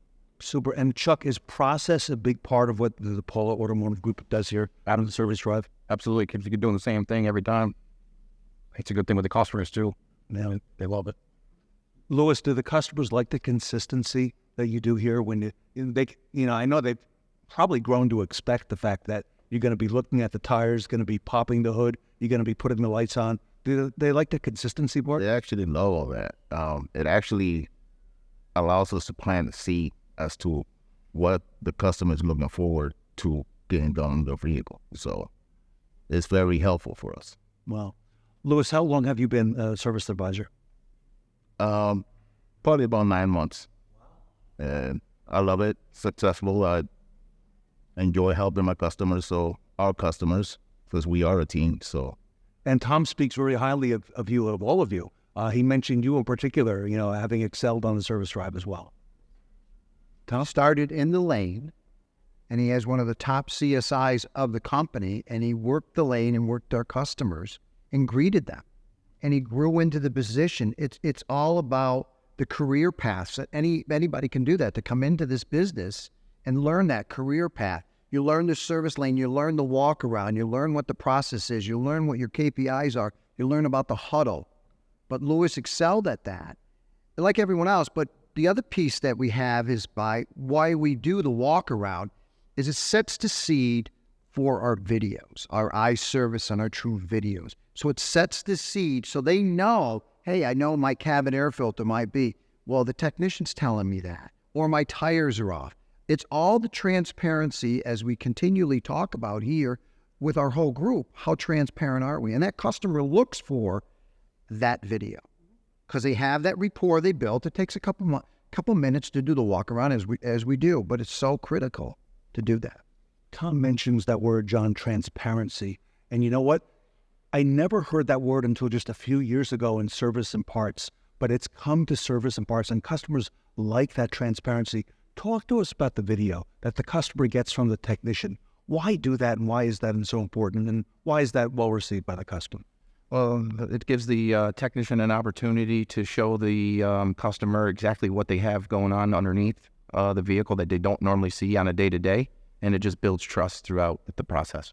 Wow. And you do that with every customer, every time the customers come in? Yes. Wow. Chuck, your thoughts on the video and on the transparency? I get a lot of positive feedback from the customers on the video, because they don't, like John said, you don't get to see underneath the vehicle a lot. In Northeast, they're very tough on a vehicle, so they don't get to see that they have rusted bolts and everything underneath the vehicle. And they can actually see, if you go to an average person, they don't know what a ball joint is, or a tie rod end, or a lower control arm, where you can show them everything and say, this is what we have going on. I get a lot, like I said, a lot of positive feedback from the customer. They love it. Lisa, I asked you about it a little bit earlier today before we got started. Talk to us about the transparency. Why is that so important, the video? It's all about trust. It's all about trust. If the client does not trust you, they are not going to buy anything from you. So I can tell them that they need a microfilter, but if the technician is actually showing them that they need a microfilter, it's just builds all the trust you can ever imagine. And I would assume then it makes the sale go a lot easier. Correct. Because they don't know what happens behind the wall. That's right. Yeah. Super.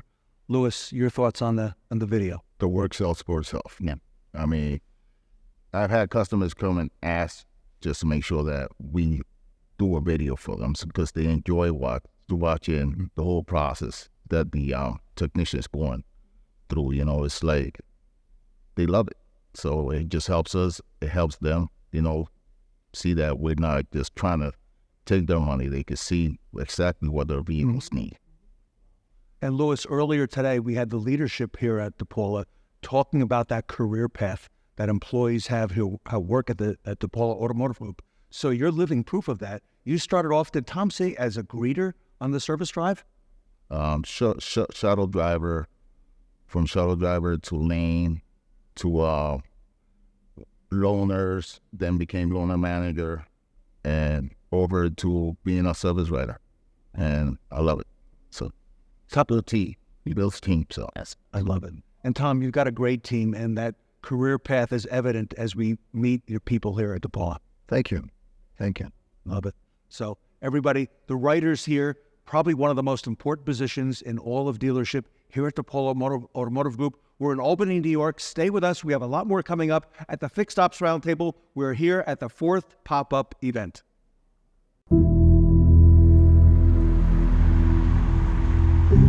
Signs.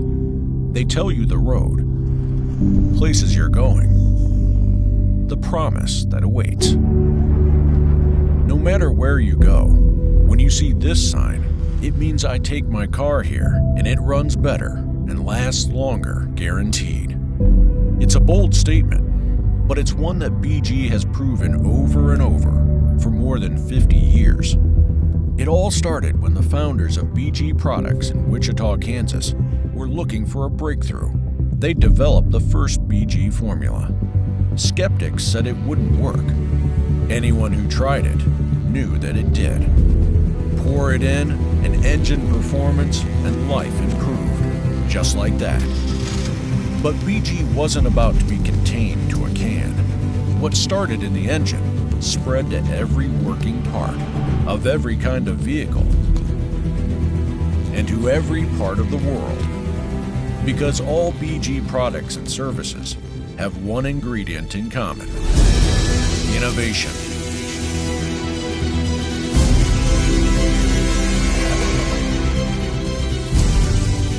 Through cutting-edge research and development, state-of-the-art resources, and an unwavering commitment to quality, BG leads the way with proven solutions of real-world drivability problems. That's why, worldwide, professionals use BG products, services, tools, and equipment every day. and why every year professionals from around the world attend BG University, the most advanced client success program in the industry, and why everything BG does is proven to deliver customer satisfaction and retention. Today, customers don't just look for a shop, they look for a BG shop. What can take a product from the heart of America into the hearts and minds of car owners all over the world? This sign and what it means. Now, ask what BG means to you. Because BG works worldwide.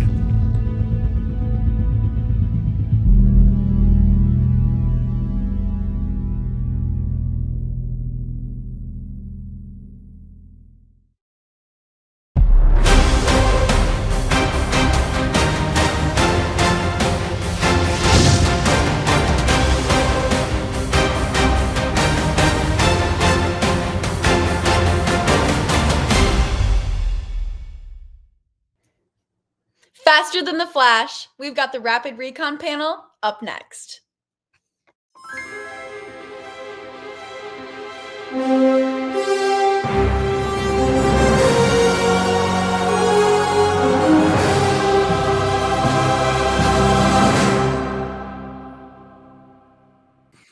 Welcome back to the Fixed Ops Roundtable. It's a great honor to welcome the team back from Rapid Recon. Today we have with us Dennis McGinn, Sam Winsky, and Dustin Jones, all no stranger to the Fixed Ops Roundtable. Everybody, welcome back to the conference. Yeah, thank you for having us. Thank you for having us. You know, Rapid Recon provides such educational and informative content, and today we're in our theme of finding the missing and lost hours. We're going to talk a little bit about identifying and reducing risks on the dealership side to productivity and profitability. And your company is really the experts in this. And the services you offer, Dennis, really set Rapid Recon apart, I think, in the industry. It's a core commitment to your customer-first culture. And Dennis, maybe if you'd want to speak to that a little bit first to kind of set the stage for us here and get things started. Sure, Ted, thanks. Yeah, when I started this company, I had my legacy of Hewlett-Packard for 21 years, and I kind of brought that with me when it came to the level of support that we would provide. And you know, I knew already that the support that normally dealers and groups get from the industry is not very good. I mean, the feedback is pretty poor in terms of that. And I said, okay, well, we're not going to do that. We're going to go down the track that I know, because I know that works. And so I basically just designed it in with the team from the beginning. And of course, they do all the work. So they're the ones that actually have to carry the water.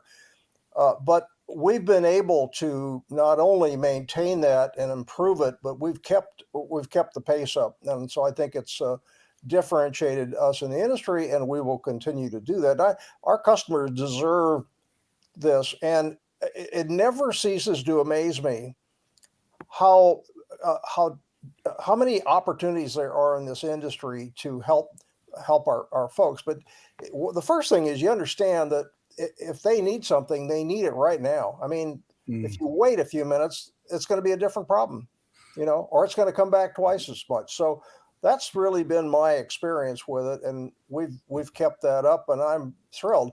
And now it's rolled throughout our culture as part of that. So, Dustin, the team at Rapid Recon, you work every day with dealers, and you're turning over rugs, peeking into corners, and asking a lot of revealing questions, which, if you're not in the dealership or not in the dealership world, you would not know. But you folks know what to look for. You've got the experience. So tell us a little bit about that, some of the things that you do. And, somebody once said, you folks are sort of like, remember the old detective series, Columbo. Columbo's out there in the retail world. Yeah, we're not as good as Columbo, but we're definitely pretty darn good. So, and what we do at Rapid Recon, we definitely dive into your overall store and your process and your workflow. We identify the true bottlenecks of where your problems are, so we can actually just maximize on those particular issues instead of just saying like, oh, we need to go faster. Because if we just say that, it's just kind of going to go deaf ears. But if we actually deliver them a true problem that we see at their store, then we can actually see real results and an ROI factor of fixing that particular issue too. So at Rapid Recon, that's really what we do. We dive in, understanding your process, identify your bottlenecks, and then we show you the additional tools that we have to be able to expedite your overall recon process to get these vehicles to the front line quickly. Dustin, are there a lot of common problems that you see early on in working with the dealership? And then maybe what are some of the, more unique ones that you've uncovered that were not so common, but you uncovered as a result of your diligence there? Yeah, absolutely. So the biggest common problem that I've identified is that the inspection time frame is not being delegated correctly, and then the approval time frame is not being delegated correctly. So with those two issues, those are the most important time frames of the vehicle. And for a prime example is that if you get a vehicle in there, say the car is completely terrible from the auction that you get it from, and then now you know that ahead of time before waiting to get to that car. You're stopping the bleeding of your operation costs on that vehicle. You get it back to the auction, try and get your money back, or you're trying to do it with arbitration of trying to get that issues taken care of too. So you're not wasting your net money on trying to backpedal, get that deal fixed. So those are the biggest common issues that I've seen at stores, and that can come back to dispatch tactics, to efficiencies inside the shop. What cars truly have priority by having your dispatch tactics in place of the vehicles. The biggest issue that I've seen outside of Rapid Recon is that stores do not track their technicians' efficiencies correctly.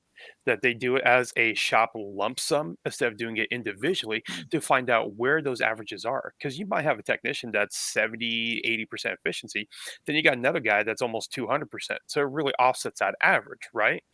But then you have to identify to see where your weakest links are, because at the end of the day, it's a business. We have to make sure the business strides in the right direction. So that's when you have to understand where your money is really being spent inside the store. Sam, there's a lot of different levels of retail personnel. Some will understand everything Dennis just said very well, and some are going to struggle with that. Is part of your job maybe coaching some of those retail folks who maybe don't have all the knowledge and giving them, the basic fundamentals and the building blocks in place? Absolutely. I think there's been a big area of opportunity in the industry as a whole, as far as treating recon as kind of like a part-time job, right? Yeah. And really bringing the emphasis of and the importance of reconditioning, and helping develop and train those associates as far as, first in, first out, lot organization, prioritization, delegation, making sure those aging units are getting through, and just helping with overall efficiencies and process. As far as key organization, lot organization is a huge area of opportunity at a lot of the facilities we see. And just how far do the technicians have to walk to get the car? How many technicians do we have delegated to the prioritization of the reconditioning process itself? And juggling that retail, obviously the customers in front of you, we need to service them and still keep the reconditioning process efficient. Sam, that's actually one of the first things. We recently had a panel with technicians, and the first thing that the technician said was, in the recon process, how long is it going to take me to go out and find the car? Okay. And that is a huge, it's so fundamental, Sam, but it is in itself a big bottleneck. Absolutely. It's a big pet peeve for technicians. So when you think about a technician that's flat rate, and you go tell him like, hey, go get this car. He's got to go find the keys. He's got to go find the car. Say that takes him 30 minutes per vehicle that he's pulling in there. That's 30 minutes of unapplied time per technician that he has lost payroll on his behalf due to the disorganization from the store. As an advocate for technicians, as I was a technician at one point in time, no, that's not acceptable. It needs to be ready to go for those guys. They need to be pre-staged, pulled in the night prior inside their rack so they can have it ready to go for them. Have designated parking and keyboard for those keys or cars so they're right next to the shop so they don't have to go far, because everything's all about time. Sam? Yeah, absolutely. I think, especially with, our program, Recon Edge, during the Edge visits, that's probably one of the biggest areas of opportunity that we see right out the gate is lot organization. You'll hear the term a lot, zones and cones. Do we have areas specified for the specific categories in the reconditioning process, and are they clearly marked? And are they as close as possible to the technicians, and are they categorized, right? So if all the cars that have the parts ready are in one section, or all the cars that need body work are in one section, your technicians don't have to search, wandering around the lot, clicking the key fob, trying to find the car, right? It's a huge area of importance that I think is often missed, and it's super simplistic, and it can add incredible efficiency to your process. And Dennis, like Sam just said, a lot of dealers have thought for a long time this is sort of like a part-time thing, but really this is so integral to the dealership. Dennis, talk to us a little bit about, I know you have a performance team there at Rapid, but you also created, and I think that's how I initially met Sam and Dustin, was on the Recon Edge conversation we had a few months back.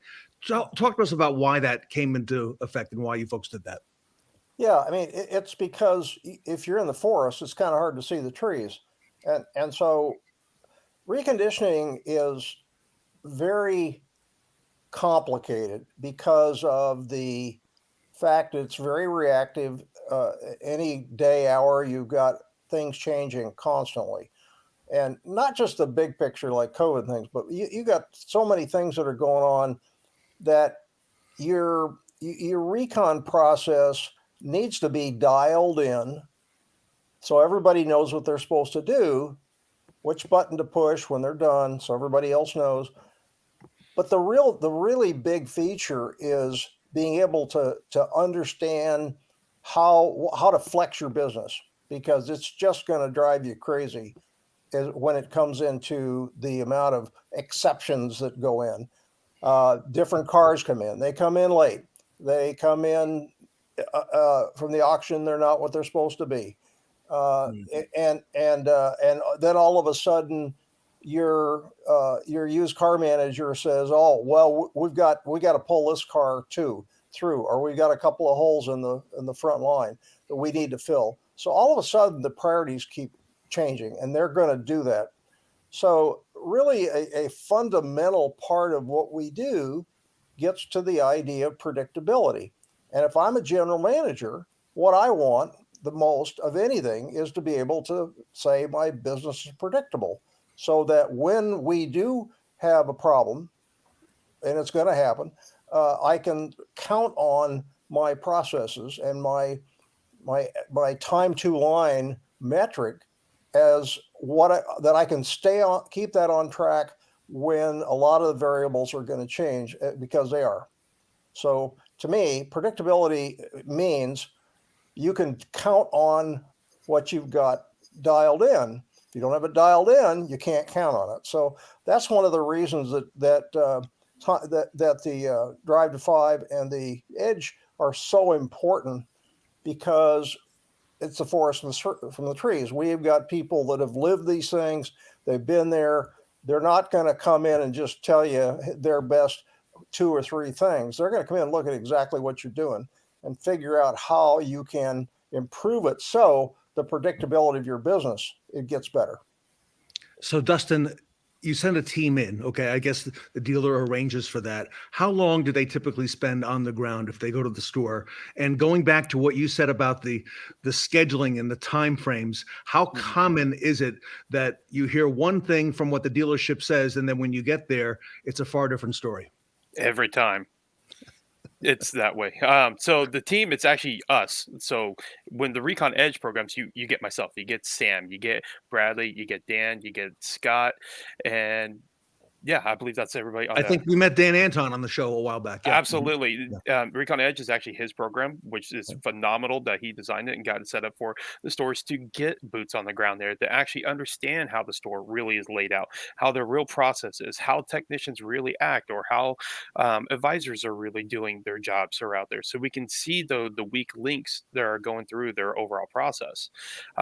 But yeah, no, when we actually get there, we dive in as deep as humanly possible. We are not an audit team. We are here to help you succeed your business, to make it grow, to do better. That's what you pay for when you get us to get there. So it's a big advocacy for the stores to be able to utilize us, as we want them to succeed as much as we've had in our lives. Sam, there's a lot of forces right now that are uncertain. Dennis talked about predictability, but there's a lot of uncertain things right now, not just in the car industry, but all over the country, all over the world, right? And we've had a strike, a UAW strike. We've had a lot of uncertainty as how that's going to affect the fixed side of the business, parts distribution centers, all different things that are happening. How important is for the dealer to really have like a coach, if you will, from Rapid Recon to come in and, really guide them through and navigate through the process? Right, incredibly important. It's a fantastic resource. I've said in my career many times, how helpful this would have been to have as a resource. And I think what truly sets us apart, right, is the performance team and our support team and the availability of the resources that we do have. We are in a very challenging situation. A lot of us have not seen the climate that we're in the industry, and abroad, right? All the more important to have your processes dialed in, constantly being able to shift, think outside of the box, but process. I can't drill that in more.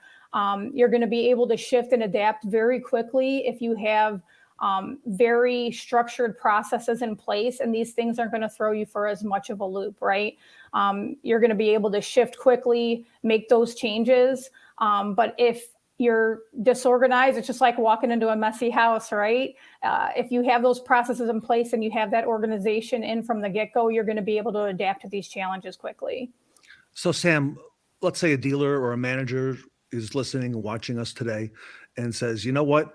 Yeah, I've got those bottlenecks and I've put this off in the past, but maybe it's time to come in and take a good hard look at what we're doing.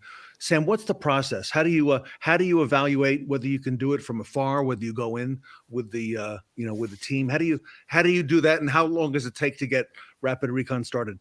Sure. So the process of implementation typically takes about 7 to 10 days to get going. And then initially, we really encourage to take advantage of our Drive to 5 program, where we have different modules as far as, learning the system and implementing it into your facility. From there, it's just kind of working together as a team, because to Dustin's point, we're not auditors. We've when we say we know your business because we've lived it. I've been in the industry for 28 years. Dustin's been in forever. Obviously, Dennis has a ton of experience, right? A lot of these things we've been through ourselves. We've struggled. We've made the mistakes. And that's why we offer so much, value. So once you finish the Drive to 5 program, we really can start gathering some data and seeing, is it a head, heart, and hand issue? Is it a process issue? Where do you need the help at? And when we come down, I think we all, have different specialties and different ways to approach the situation. I typically observe every situation or areas of a process from the beginning to end, and then I can start offering little tidbits. Sometimes people really just need help with parts. Like everything else is dialed in, but that's a huge bottleneck because they don't have any process, or they're not pre-pulling parts, they're not staging them, they're not they don't have a process in place for ordering in different vendors. It could be something really simple. Again, lot organization. I can't tell you how many times we've been on site and that has been just a game changer for them. And there's every facility is different. They have logistical issues. Some lots are bigger than others. Staffing obviously is a concern right now. But we have so many different ways where we can help you take things to the next level. Dennis, the people are a huge part of what you do at Rapid Recon, but there's also a huge technology piece that you built not overnight, over years, okay, to get this to where it is today. Speak to us about that, because you really need both. You need that focus on the people and the eyes on the ground, and things like Sam and Dennis are telling us about the lot organization and so on. But there's also that technology that you offer. Yeah. Well, first of all, the technology you have to always, but in this industry, particularly, not let it get in the way of people getting their jobs done. Mm-hmm. So everything that you think about doing needs to be user friendly It needs to help them do their jobs faster. If it slows them down, then they're not going to use it. That's it, right? They're busy. They want to be kind of automated, and they're getting things done. They'll do it if it takes work. It makes their job easier. So we've done a lot of that right from the beginning. How do we keep people from having to spend too much time chasing each other or the numbers or the parts or things like that? So that's really a big deal. So and there is a lot of technology built in here behind the scenes. So for instance, we use work items as a way to quickly click through, once there's an inspection, all of the recommended repairs, tires, brakes, the whole thing. And so click, click, click, click. Okay, we've inspected the car, and boom, it drops on the used car manager's phone or desktop or wherever they are. And they say, okay, I'm going to do these 5 out of the 10 things, click, click, click, click. And the car's still on the rack, and off they go. So the whole idea of speed is supported by the technology, and it's a communication. So you've got to keep everything flowing through the communication. The technology is there to support the process, and the more that you can dial in your processes, the more you understand it. That it's documented. You can repeat it. People can understand it. They don't have to be retrained. Then the more you can count on it. Again, back to the general manager's dream, which is to know that they can count on the systems that they have in place to help them as things dial up and down and priorities change, that they can stay on track. Dustin, when I go into a dealership, I've learned that if you want to find out what's really happening in the dealership, just talk to the technicians, okay? And I would imagine you've got to get the technicians on board with this early, because this is a huge time saver. This helps the technicians. So Dustin and Sam, can you speak to that? Dustin first, how you go about doing that? Because I think once you win the techs over, or maybe those key techs, you know who they are in the shop, that's really a big part about getting the operation working the way you'd like. Sure, absolutely. So this is going to be a way that hopefully you've never heard it before, but hopefully it's a first time here. But the way I always talk to technicians is that your time is extremely valuable as a technician. Say a technician has to go wait for a part or has to go grab a part. He's there for 15, 20 minutes just talking, right? Is that 15, 20 minutes of them waiting for that worth their time of cost? Same thing as a business meeting. If you have a meeting, is it worth a memo, or is it worth the cost of having that meeting? Mm-hmm. So that's the same thing as technicians, to get them to understand, like, hey, if I keep going with this process that we have or this new tool, I can actually make more money, because now it's just electronic relay baton being handed over to another person so they can start working on something else, so they can maximize their day and to be able to make more as a technician and to be able to manage their actual whip too. So when you look at technicians, their toolbox, or a lot of times they call it their desk, is that you will see a stack of repair orders. So what's going on? And you'd be like, hey, what do you got going on? Like, oh, I'm going to flip through and see what I actually have. There's no true organization by the technician. So now you're giving them a tool so they can be organized, so they can maximize their day as well. Sam, would you mind speaking to the technicians and how that works? Sure. So Dustin's absolutely right. Getting the technicians bought in is like the key to adoption, right? So typically with the technicians, that lead tech in the shop, if you win them over, then everybody else is going to follow, right? Mm-hmm. So I typically try to tackle that technician, because I know that if I get their buy-in, then I'm good. I usually emphasize the simplicity of Rapid Recon. And if you didn't focus on any of our tools, if you just focused on moving the vehicles throughout the steps, it's going to change your life. If you use nothing else, if you just move the vehicles through the steps, it's going to be a game changer for you. And then showing them the different tools that we have, like the UVI form, how you can do this from, your phone, your mobile device, the desktop, whatever's most convenient for you, how they can get those notifications to the manager, whoever's in charge of approvals. That's all happening, digitally as the vehicle's still on their rack. Things are happening so much faster, and they're able to turn so many hours, and they know where the vehicles are. They know what they need to do next. that prioritization's there. They don't have to wait for somebody to give them a piece of paper or wait around for somebody to tell them what to do next. And I find that technicians typically want that, autonomy to do, they're fully capable. They could do it themselves. They want to rock and roll. How can I get this car in quicker? Because I'm going to make more money. And they care about the value and what they bring to the business. Typically, once they see how easy the tool is to use and how convenient it is and how quickly they get approvals and they get vehicles through the shop and it makes their day more efficient, buy-ins very quickly, and then it catches on like wildfire. Dustin, I see it in a lot of dealerships because we have an aging workforce, especially on the technician side, not everywhere, but in many stores, that there may be a technician in a shop who's been there for some time and has become now graduate, not in every dealership, but they've graduated up to become like a mentor level. Okay. And I found that and I just was in a dealership last week in North Carolina where they have a technician and they introduced him on a panel and they said how long he's been with them. And he is, because as a technician increases in age, they may not be able to do as many hours as the younger techs, okay, who come in. So what the smart dealerships have done is they take this technician and now they become a mentor to their peers, and getting them on board early is the key in many stores. Have you seen some of that? I've actually done that myself in my own stores. So one of my last stores that I was service manager for of a Subaru dealership, that we made our shop foreman more of a mentor. So he actually got paid off of the total hours sold out of the shop because he cared more about the productivity to help the technicians learn and grow, as he had 30 years of experience of being a technician. You can't buy that.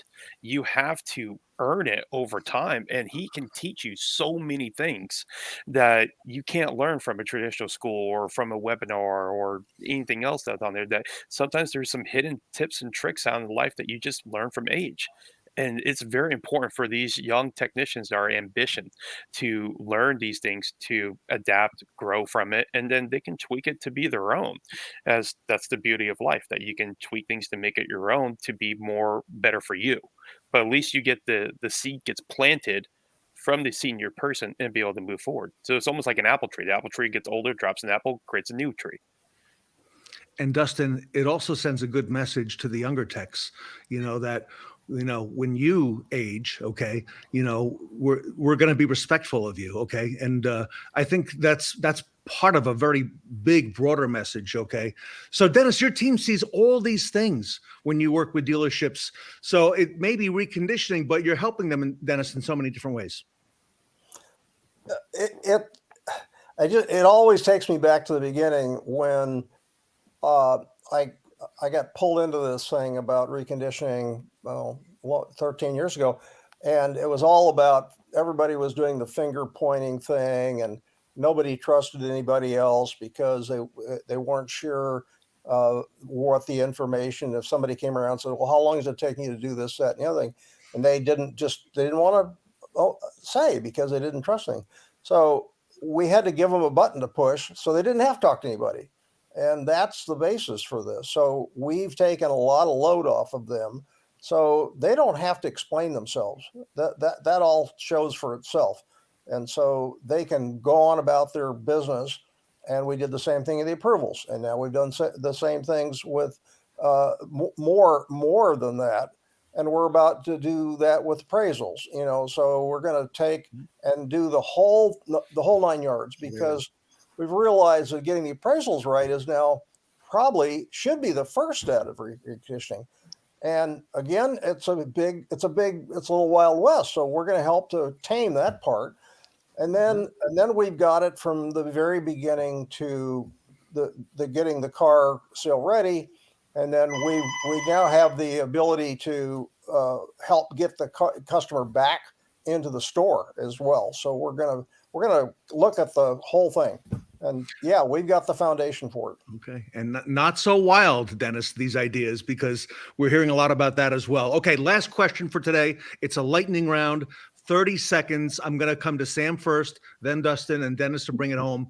You've already mentioned a lot of time savers, and you could mention one again that you already talked about. But Sam, if you want to give our group one time saver that will help, recover some of those missing or stolen or lost hours. Sam first, then Dustin, and then Dennis. No more than 30 seconds each. Well, first, obviously, institute rapid recon, right? After that, I would say I think lot organization is still a big one for me. I can't tell you how important it is. It's something that's overlooked frequently, and it can really expedite things in your process for the technicians, productivity. So I think it's the simplest thing. It's something you can control, and it's something can be done quickly and have a big impact in the business. Yep, and I always have to text. When I go into the store, they come up to me and they mention the lot organization. So I think they'd be on board with that pretty early. I love it. Dustin. Pre-plan your day, night prior is the biggest thing I can say. Delegate of what jobs are going to be best for each individual party for the next day, the night before, so you can set the true expectations of what is going to be happening. And then talk with your team before that day is over of what the expectations are. So when they get to work, they are fully ready to go and they understand what jobs they have to do. Love it. So strong. Dennis, bring it home. Okay, so reconditioning is a team sport. And we've put a scoreboard in front of everybody on everything, whether it's mobile, desktop. It's right there in the upper left-hand corner. Average days in recon and time to line. Average days in recon is about the wrench turning and all the things that the technicians do and the detailers do and the body folks do. And time to line is how long it takes to be customer ready to facing standing tall. These people, everyone should take these numbers personally. I mean, this is their store. This is their operation. They should be very proud when those things are in the green, and they should be asking a lot of questions when they're in the red, or if they're bouncing around. So we've done that. Those are their key performance indicators that we put up there for them. And our better stores nail it. I mean, the idea of being able to be green on a regular basis, we've got some that are just killing it. But when they're not, they need to have Dustin and Sam and our team in there helping them to move towards that and finding out what are the root issues. They understand how to find those, but the difference between those stores that are always in the green and the ones that are always in the red, you know, the bottom lines are vastly different. Great information, everybody. We'll have to leave it there. I want to thank the team from Rapid Recon, Dennis McGinn, Sam Winsky, and Dustin Jones. Everybody, if you want to reach out on behalf of your dealership and find out how you can identify and reduce your risks to productivity and profitability, okay? Reach out to the team here at Rapid Recon at rapidrecon.com. They're great friends of the Fixed Ops Roundtable and Fixed Ops community. And Dennis, Sam, and Dustin, on behalf of the Roundtable, thank you so much for all you do. Thank you for having us. Thank you so much. Ted. The team from Rapid Recon, everybody, here today at the Fixed Ops Roundtable.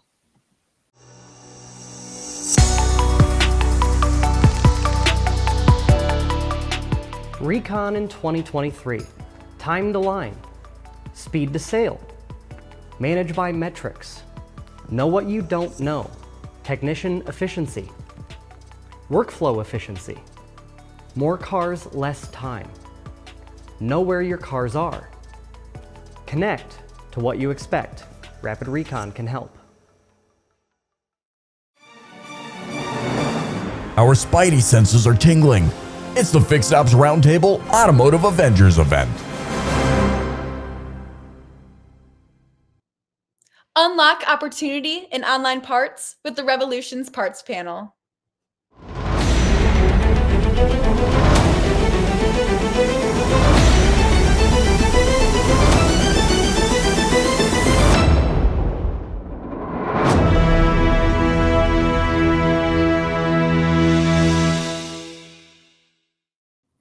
Welcome back to the Fixed Ops Roundtable. Online parts is hot, and there is so much happening on that topic throughout the industry. We are very humbled today to be graced by a team from Revolution Parts. Mel Smith and Michael King are with us here today. Mel and Michael, welcome to the Fixed Ops Roundtable.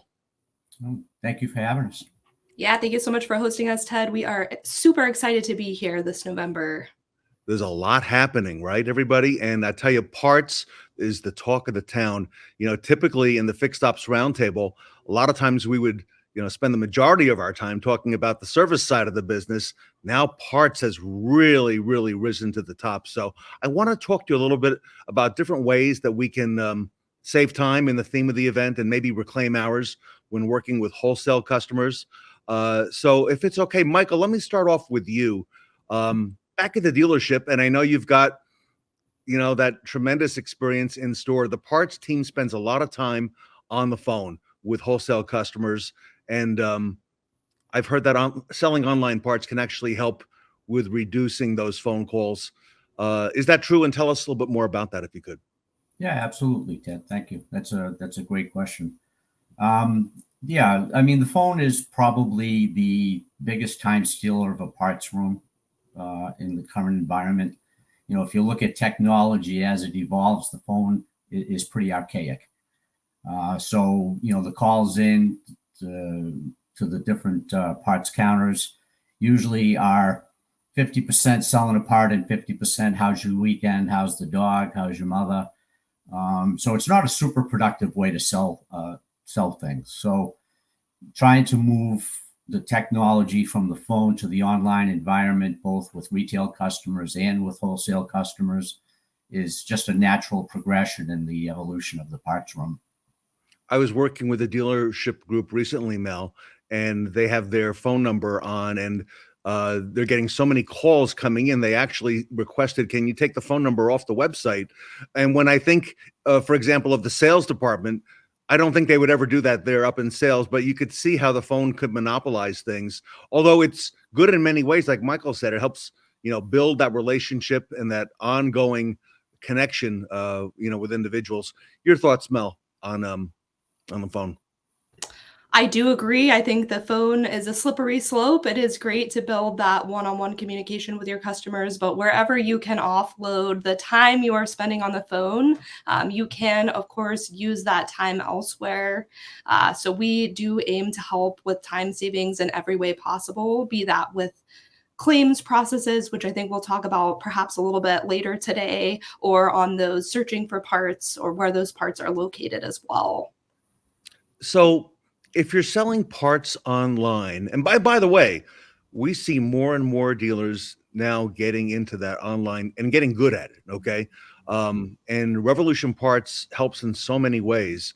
You really have helped get a lot of dealers going on this, and you've got a platform like no other. How does this work with their wholesale customers? For example, I know most parts departments negotiate a lower rate for the wholesale customer. The percentage, is lower there historically, but is that still possible if they go to your website to purchase? Michael, I'll come to you first. Yeah, absolutely. The platform is very malleable. You can set up different groups for different pricing structures. You can set up special pricing per customer, teaching the shops that it's not only the same pricing as far as what they're going to pay for the service, but it's a time saver for them as well as for the parts room. A lot of these shops, help is tough to come by. So another, 10 minutes on the phone trying to order a part versus 10 minutes in the bay fixing the vehicle. If you can give them that time back and show them that ordering those items online with the platform at their price, they can see inventory. They know if the dealer has the part in stock or if it needs to be ordered. It's it's a win for everybody involved. And, in my mind, I see it being taken even a step further in the future where you're going to have a tech under the hood of a car with a headset on, and he's just going to open his Revolution store with the voice command and place the order without ever taking the wrench out of his hand. Wow. That is a logical next step. We see a lot of dealerships today in the parts department, they've actually got somebody, or in the service department, have somebody from parts actually in the shop to help facilitate that. Michael, let me follow up with you if I can. There have been a lot of dealerships who over the years have stayed away from wholesale. They just said, well, that's something we're not going to do. The return is not high enough there. But now, what's happening in the last few years has really opened up a lot of eyes at the retail level. What are your thoughts there? Yeah. Traditional wholesale is still a very tough game. It's a very hands-on game. Requires a lot of assets, parts on the shelves, trucks on the road, people in the seats. You know, if you can move that whole environment to the online environment, it reduces the amount of assets required, which makes it a little bit more appetizing for dealers to dive into that space and to take advantage of that selling chain. Mel, let me follow up with you. Most parts departments negotiate a lower rate on that wholesale side for their customers. Is that still possible if they go to your website to make a purchase?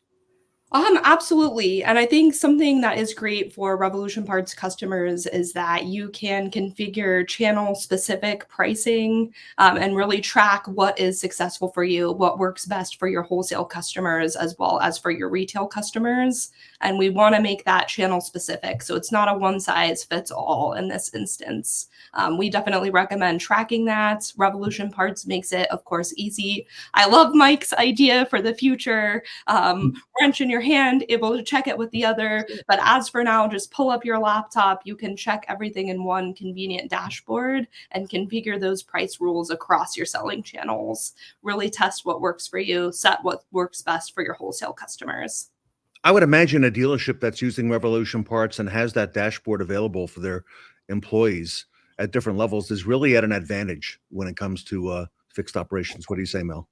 Absolutely. And one of our goals definitely is to be a sort of one solution fits all. We don't want you navigating a bunch of different windows to figure that out. We want to make it nice and easy across your selling channels. You're right, because a lot of times in different departments in the dealership, we have to navigate between things like a CRM and we're going back and forth. So Mel, you've really streamlined that at Revolution Parts. Talk to us a little bit about that, how that works, and how you set that up at a dealership and how you help sustain that.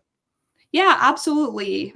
So we do work with a lot of integration. So depending on what software you are using today, we can hook those systems up and make sure they are communicating together. Say if you are selling on eBay today, we use your eBay credentials and feed that into our system to make sure that we are able to communicate between those with your stock and inventory levels, things like that. And then, of course, if you have a piece of software you're not sure connects, we are happy to investigate that with our team. We are full of technically savvy individuals. I'm sure Mike can speak a little bit to that as well. Yeah, and I'm sure there are dealers who have gotten onto things like eBay, like you mentioned. But Michael, the Revolution Parts eBay abilities and platform is so vast that you've got great experience that you can, Michael, really help a lot of dealers with that. Without a doubt, the eBay is a great channel, and with the integration and being able to push your inventory up, we've got a new tool now that deals with dealer obsolescence. So it gives them the opportunity to set special pricing for the obsolete stock in their parts room, push it up to the eBay platform at reduced pricing. It opens up a great big world. You know, right now, typically dealers just buy obsolescence from one another. Mm-hmm. Now you're able to push it up to the parts buying world. And it's a great way to help reduce that burden on the parts room. Yeah, and we hear a lot about dealers taking advantage of that. I know both of you know Mike Rich from Revolution Parts. He's usually on the Fixed Ops Roundtable. I understand today he's dressing up as an Avenger, so he's not with us at the moment. But recently he was on the show talking about logistics. And Mel, let me come to you first on that because Revolution Parts has a new shipping feature, and he specifically talked about how it can be used for local parts. And the shipping can really get tricky for dealers who get into this topic because there's a lot of unknowns there for a dealership, right? For anybody, for any business. How would your shipping feature help save time when it comes to working with wholesale customers? So I'll back up a little bit. I'll introduce our new shipping feature. Thank you for bringing that up. It is called RP Shipping, aptly named. It is a robust suite of 3 main features. So shipping labels, be that UPS, USPS, and coming soon FedEx.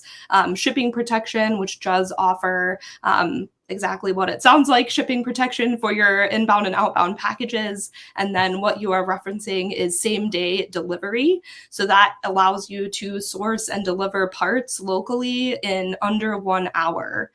So whether you are based in the US or Canada, you can utilize a lot of wonderful delivery partners like DoorDash, Uber, Roadie, Point Pickup, and I think Skipcart is coming soon, if not here already. But that just allows you to source and deliver parts within your wholesale fulfillment network within an hour, which is lickety split. And then you are not sacrificing a head count of your staff to go drive those parts and scramble around town. You are just leveraging an existing network of awesome drivers that are readily available to deliver those for you. And I know in the past we called that hot shot. I believe we called that hot shot Yep. delivery. But that's really just one part of what you do. So if a dealership is shipping, which they are, okay, they have various rates depending on, you know, how big their organization is, and some will get better rates than others. Can they leverage Revolution Parts and your relationships with some of these big companies, you know, in terms of, you know, pricing on shipping and so forth? Yeah, absolutely. I think one of the, if not the biggest benefit of having a partner like Revolution Parts is that we have the clout and ability to augment your rates for you. We can kind of customize and work with our partners to ensure you get the best possible rates. And that is our goal for all of our Revolution Parts customers, is to get you sort of the best rate so you can profit the most you possibly can. Right. Absolutely. Michael King, this is exciting, this RP shipping feature. Without a doubt. You know, it gives the new store who's just entering this space the advantage of big store rates. So now they're just as competitive as somebody that's been in the space for 5 or 10 years. And that's a huge step forward for new customers of RP. I like that a whole lot. We're speaking today to a team from Revolution Parts, great friends of the Fixed Ops Roundtable. Michael King and Mel Smith are with us here today. I have a last question for both of you, and Michael, I'll come to you first and then Mel. Michael, is it difficult to get local repair shops on board with online shopping? And do you have any advice on how to get those customers to make the move to go online? Yeah, you know, it's a little bit of a stretch because typically the shops are established shops. They're run by, you know, seasoned veterans who maybe aren't quite as quick to adopt new technology. As those shops evolve and the younger generation comes in that grew up with computers in their hands, that challenge is getting a little bit less. So, but concentrating on the time savings, the fact, like we talked about, you know, if you can't get help in your shop to turn a wrench, you certainly can't afford to have them on the phone talking to a dealership. And then, you know, if you've got 5 cars in the shop, you're talking 5 different places. So by bringing all this technology to the equation, it's just a huge cost saving for them, allows them to generate more profit in the Bay where they belong. Mel, your thoughts on being able to add these great efficiencies to shops all around the country, is getting into the online parts game? I think that's a great question, Ted. And to your point, Mike, you know, I think it's close to 35%, if not over, of our workforce right now are millennials. We were all kind of born with a computer in hand practically, and we're going to see more and more of Gen Z entering the workforce. So I think we will see the drive to use wonderful online sources, e-commerce sources for that extra revenue stream become more and more prevalent. I think it is important more now than ever to make sure you are not the last to join that bandwagon. Make sure you set yourself up for success now so you remain as competitive as you can in this landscape. You know, I got to ask one more, a lightning round, real quick. Keep it to 30 seconds or less. Here we are, middle of November. Thanksgiving is next week. We have maybe 6 weeks, maybe 7 left in the year. I'm not quite sure. And then we're going into 2024. Mel first, and then Michael to bring it home. If you're a dealer thinking about getting into the online parts game, okay, and have had any hesitation up until now, what advice would you have if you had 30 seconds with Mel, with a fixed ops director or a general manager or a dealer? Mel first, and then Michael to bring it home. Of course, I'd say get started now. It's going to take 60 to 90 days to really get your strategy up and rolling and see that revenue start to trickle in. Now is a great time to do it. I know there tends to be a seasonal slump when everybody's just home eating food for the holidays. So get the ball rolling now. Your partners at Revolution Parts will be there to guide you every step of the way. Don't sleep on it. Give yourself an early Christmas gift or Hanukkah gift or whatever kind of gift you want to give yourself this year. Get started right. And set yourself up for success with e-com. Great advice. Michael? Absolutely. Now is the time. Honestly, the timing couldn't be better. By jumping into the space, getting your feet wet, to Mel's point, that 60 or 90 day window is usually what it takes to get your strategy going, put you in a perfect spot to take advantage of online parts sales in February and March. That's the hot season for online. Your tax returns are coming into households. They're buying parts that they need that they've put off because of the holidays. You know, be in the space and be ready for it. Take advantage. Great advice, everybody. And I want to wish both you, Michael, and Mel, and your families and the Revolution Parts family a very happy Thanksgiving coming up next week. And thank you for all you do for our industry. Thank you so much. Thanks for having us. Thank you so much, Ted. Happy Thanksgiving to you. And of course, to all of our viewers as well. I hope you eat as much pie as I know I am going to. Everybody, when you're ready, and I believe most of us are, to take that next step online, reach out to revolutionparts.com. They have tremendous resources. Michael King's email, I believe, is scrolling in the bottom here in the ticker. So you can reach out to mking@revolutionparts.com. And Michael and Mel, on behalf of everybody at the Fixed Ops Roundtable, thank you for all you do at our industry. So the team from Revolution Parts, everybody, here today at the Fixed Ops Roundtable.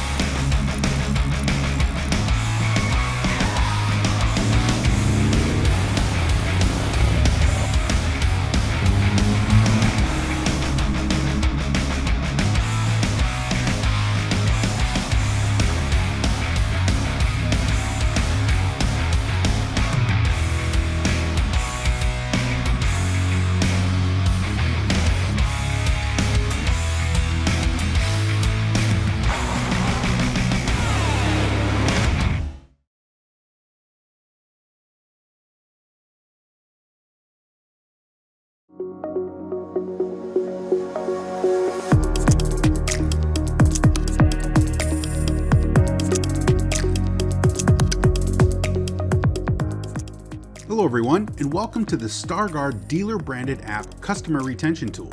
This retention program provides connectivity between the dealership and the customers. Let's get started by showcasing the app's features. The first of which is support services. Having a contact card easily accessible to the customer provides them with a variety of options to contact the dealership directly. Also on the main page of the app is a direct link to the customer's OEM warranty information along with all products that were sold through F&I. Reviewing maintenance schedules and scheduling an appointment is also made easy by providing the customer with a direct link through the main dashboard should they need it. Another feature available to the customer is a resource called Glovey, a secure digital wallet that they can utilize to store information and images of important documents such as their driver's license, registration, or insurance card to always have readily available. And to showcase the dealership's positive impact on its community while generating additional marketing opportunities, having an integrated link dedicated to the dealership's socials such as Facebook and Instagram further encourages customer connectivity before and after the sale. And to ensure that customers are always kept apprised of ongoing sales and specials, providing them with direct links to the dealership's website through the app as well as notifications generates additional marketing transparency for the customer to take advantage of.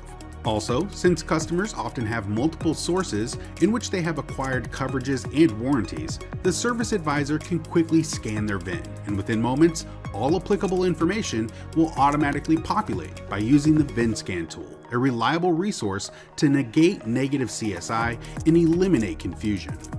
Lastly, the dealer-branded app allows the customer to utilize StarGuard's GPS through the same portal.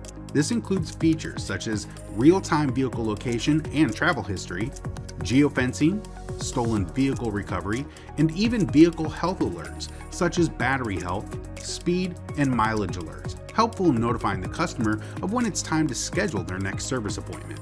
All of this and much more will be available for both customer and dealership representatives to further provide unparalleled customer service, promote long-lasting customer loyalty, and even more solidify the professionalism you stand behind.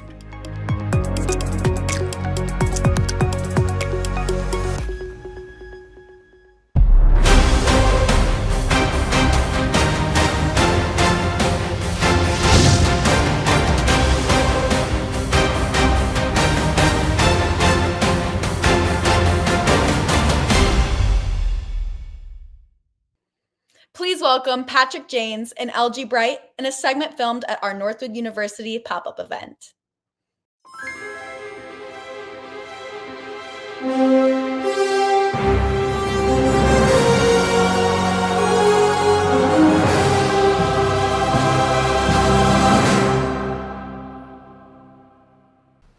Welcome back to the Fixed Ops Roundtable. I'm Sarah Vantine here with Ted Ings. Ted, we're at Northwood University. We have some incredible guests with us this evening. You know what, Sarah? It's exciting what Northwood has put together, our pop-up event, and all that's happening at the 60th Annual International Auto Show. We have some great guests, and I'll ask them to introduce themselves, starting with Elgie. I'm Elgie Bright. I am the chair of the automotive department here at Northwood University. Ted, Sarah, welcome. And I'm Patrick James. I lead the vAuto inventory management solutions for Cox Automotive. Well, gentlemen, so you have Cox Automotive. Patrick, I'll field this question really to you. There's a special relationship between Cox Automotive and Northwood University that has been here for over 20 years. Can you tell us a little bit about this? Well, we have over 50 alumni that actually work for Cox Automotive. So they're all throughout our organization. Obviously, they went to school here. They were trained in that hands-on experience that I think we're going to talk about a little bit today. And so we love Northwood University. We love the talent that comes out of Northwood University. And I'm excited because this is my 5th auto show now. And I can't wait to get out there and see what they've done this year. Elgin? For me, it's been a great relationship, especially the loaned executives. Having Patrick in the class to not only give theory and application to the students is value added. And not only is he a great instructor, but he's also a great friend and mentor to the students. So to create those type of relationships with a great company like Cox Automotive is really, really special. So, Elgie, should we be addressing Patrick as professor? Yeah, please, Professor James. In practice. We said in practice. And I have to practice a lot. I've made the appointment tonight. All right. Well, you know, we can feel the presence of Cox Automotive here at Northwood University, and there's really a lot more to it. Patrick, can you elaborate a little bit? I understand there are 3 scholarships that Cox Automotive provides to Northwood University students each year. Tell us more about those. Yeah, there is. There's one that we provide to the general chair of the auto show, and we award that each year. Then there's the Barbara Cox Memorial Scholarship that we provide to a Northwood student. And then finally, there's one in conjunction with NIADA, the Independent Dealers Association, that we provide as well. Total all 3 of those up, and it's over $50,000 that we provide Northwood students each year in scholarships. Elgie, how important is having these scholarships available? Well, I applaud it because for students that may not have the means to this special education, this industry-focused education, Cox Automotive providing a vehicle so that they can study is really special. And thank you to Patrick. Thank you to the entire team at Cox Automotive for the funds they provide. And Elgie, tell us a little more. I understand that there are some labs here at Northwood, and Cox Automotive plays a big role in that. Tell us, you know, what is that and how does that work? So I'll use an example of variable operations, and that's our sales. Patrick will come in and talk about a specific method, such as velocity of the turns, but then the students get a chance to go into a lab and practice, to log into a demo account. They can't break anything, But they get in there. They may appraise a vehicle. They may look up their own vehicle. We come up with the exercises. And once again, they're going back to their communities, their high schools, their parents, their dealerships, and saying, hey, we got a chance to do X, Y, and Z right in the classroom and then again in the lab. So Patrick, students here at Northwood are actually learning about some of these things. Elgie's just mentioned the appraisal of the vehicle. I know your background with the vAuto is part of Fox Automotive. Tell us a little bit about that, because that's pretty practical stuff they're going to be leading you with. Yeah, so this is my 6th year teaching on behalf of Cox Automotive, which is awesome because I get to see students who've already graduated move on to their careers. And when they come out of here, they could actually go into a dealership environment, appraise a car, be able to use metrics that are important in inventory management. Not just vAuto metrics, just in the industry as a whole, to be able to identify the right cars to maximize the return on investment. So we're pretty proud that they actually get into the solution and get their hands dirty a little bit. And the greatest story I think that comes out of this is I always talk to the students about, everybody's got to have a side hustle, right? So they learn and they go to an internship and they might use our inventory solutions software. They learn how to merchandise cars, how to fix photos. And then the dealer goes, wait a minute, you're going back to school, right? You're done with the internship. Some of them say, can you do that remotely for me and actually, take care of that inventory while you're there at school, and we'll keep paying you. So I have a number of students that have said, hey, I know what you mean by side hustle. I'm actually getting paid in the evenings to go fix pictures, merchandise better, write better descriptions, all the things that we're teaching them in the classroom, and continuing that on as they go through their education. That's true hands-on experience. And Patrick, the example of the appraisal, not only is it practical, but that's right now an area in retail, both on variable and also on the fixed ops side as well, with everything that's happening in the industry. That's an area right now that's evolving, rapidly changing. So students here are learning the latest in terms of what they need to know. It's practical back at the dealership. Right. Well, and Patrick, I think it's incredible just hearing all about the different programs and educational opportunities that these students have. Tell us how Cox has expanded this partnership to include that full year on-campus Cox Automotive educational programming, which, inclusive of the executive guest lectures and the interactive classroom sessions. How do these students apply this knowledge in a dealership environment beyond, as this learning continues to go? Well, I think there's a number of groups, and Elgie can, tell us about those. There's a number of groups whenever I'm here actually teaching that are here recruiting students. And when they are able to sit in the classroom and see what they're actually learning and hearing, learning about the theories of how to maximize, the return on investment of a car, how to appraise it, how to price it, how to merchandise it, what the best way is to acquire a vehicle. You talked about reconditioning and all those things that come into play with how much you're going to own that vehicle for. When they hear the level of education that they're getting, I think these groups say, we need those students, in our dealership organization. So they're constantly parading in here. It's good for our business because many of those dealer groups are our clients, and then they can see what we're able to do with the students here at the university. And I think it's a win-win for everybody all the way around.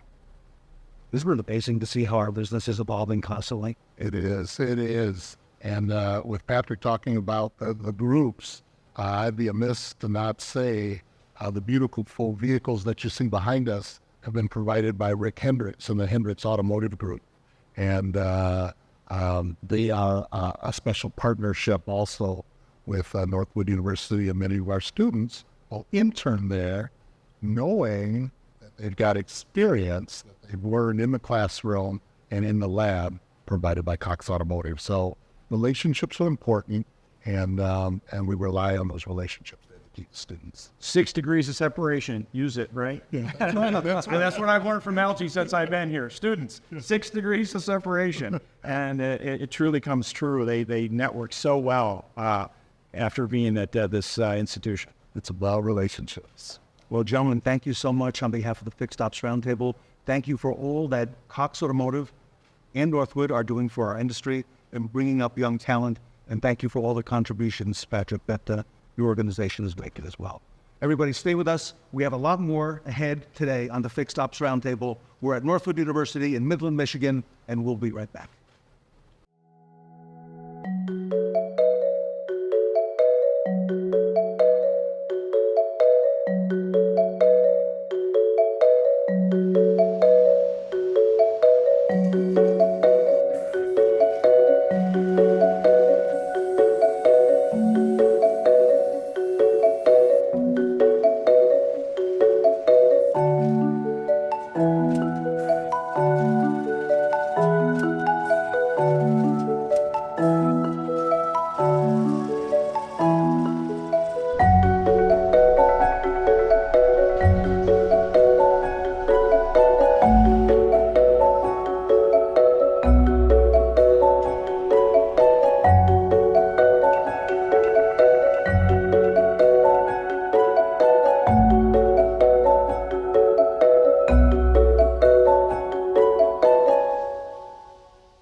Take a moment now to pull out your phones and scan the QR code on your screen to vote for the best practice awards that will be announced at the end of the event. Remember, every vote counts, so make sure to put your superpowers to use and vote for the 5 speakers or panelists whom you think were the superheroes of the show. And don't forget, you can only vote once.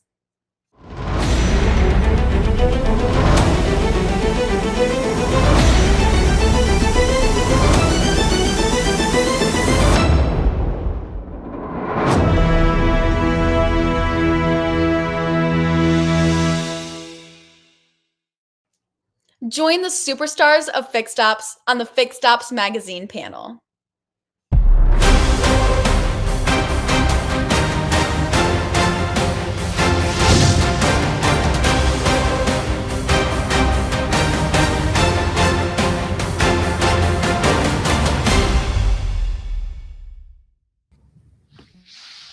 Welcome back to the Fixed Ops Roundtable. Ron Overs, the publisher of Fixed Ops magazine, is here with the A-list panel assembled. Ron, the talent on this panel is absolutely amazing. It couldn't be thicker, Ted, than it is right here. This is the deep end of the pool right here, and this is going to be a lot of fun. I can tell. And Ron, so many things have transpired and happened this year, and as you know, Fixed Ops is right in the center and positioned really well to move into 2024.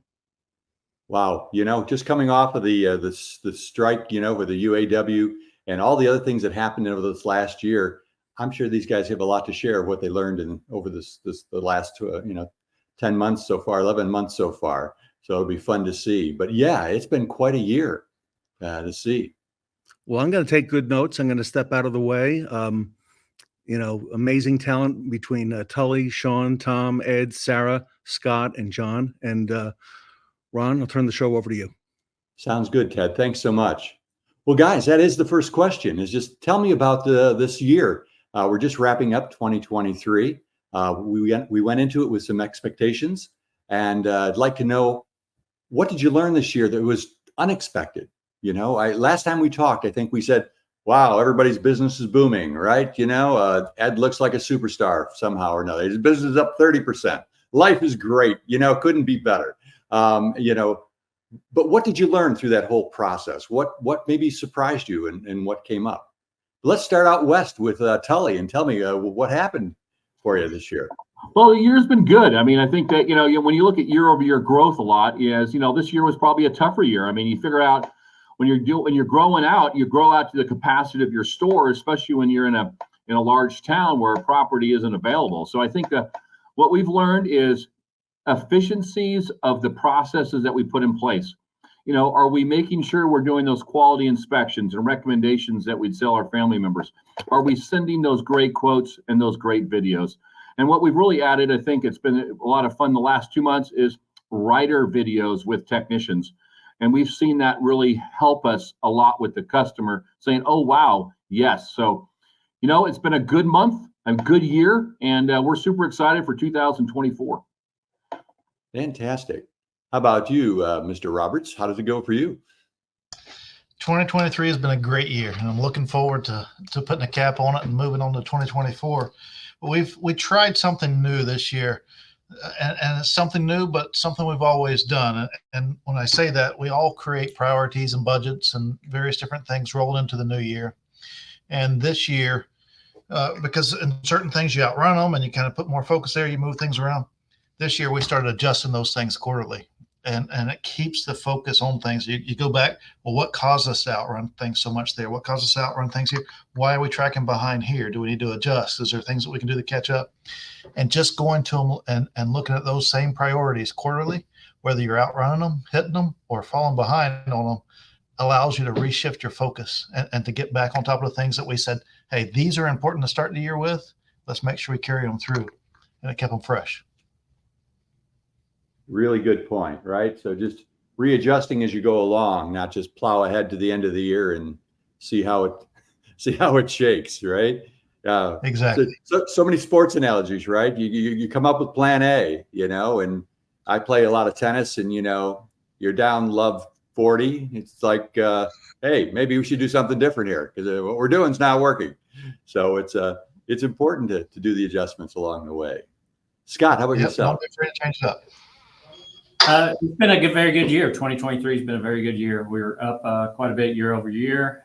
It's been very interesting on the sales side. When we had inventory shortages, we were selling all kinds of cars. And now that we have inventory, it seems like we're struggling more to sell them because of interest rates and inflation and whatnot. But we're working through that. And then also you can't get used cars. That's been a real struggle, which has affected the service side. But we found, just like Tully said, with efficiencies and processes, like Ed said, we are actually making more with less volume on the service side. So we're up over 20% year over year. I'll take that. We're shooting for 30%. I'd like to round out the year with that number, but it's all about dialing the processes, doing the good videos. We've got a videographer now that's helped out a lot, send video on every car, and just making everything happen. The good walk-arounds, doing a lot of walk-around training, having a walk-around contest with the advisors on the drive. Things like that, just moving along, keep moving that needle. Sounds great. Shon, you're back in the saddle. How does it feel? Back in the saddle. I was actually back in the saddle in 11 days. We need 2023 to go in the mirror, obviously, the river mirror a little bit. It was a bit of a personal challenge here, but the one thing, there's really two sides to it. You mentioned the UAW strike and where the strike affected us. I was in Florida during COVID, and as some of us were there, we didn't really have COVID, so we didn't deal with it. But the strike proved again, you got to be able to adjust and punt. When you can't get parts and you have technicians going sideways going, what are you going to do for us because you can't get that widget? You got to be able to account and adjust to that daily. But I think the biggest thing for me in 2023, being in Wisconsin, was back to the basics. And again, I made some comments, I think, in early panels that ruffled a few feathers, and I didn't mean that. But, John, we brought John Fairchild up here. And when you say back up to the basics, guys, there's some things that weren't happening that I think a lot of us take for granted for the basics.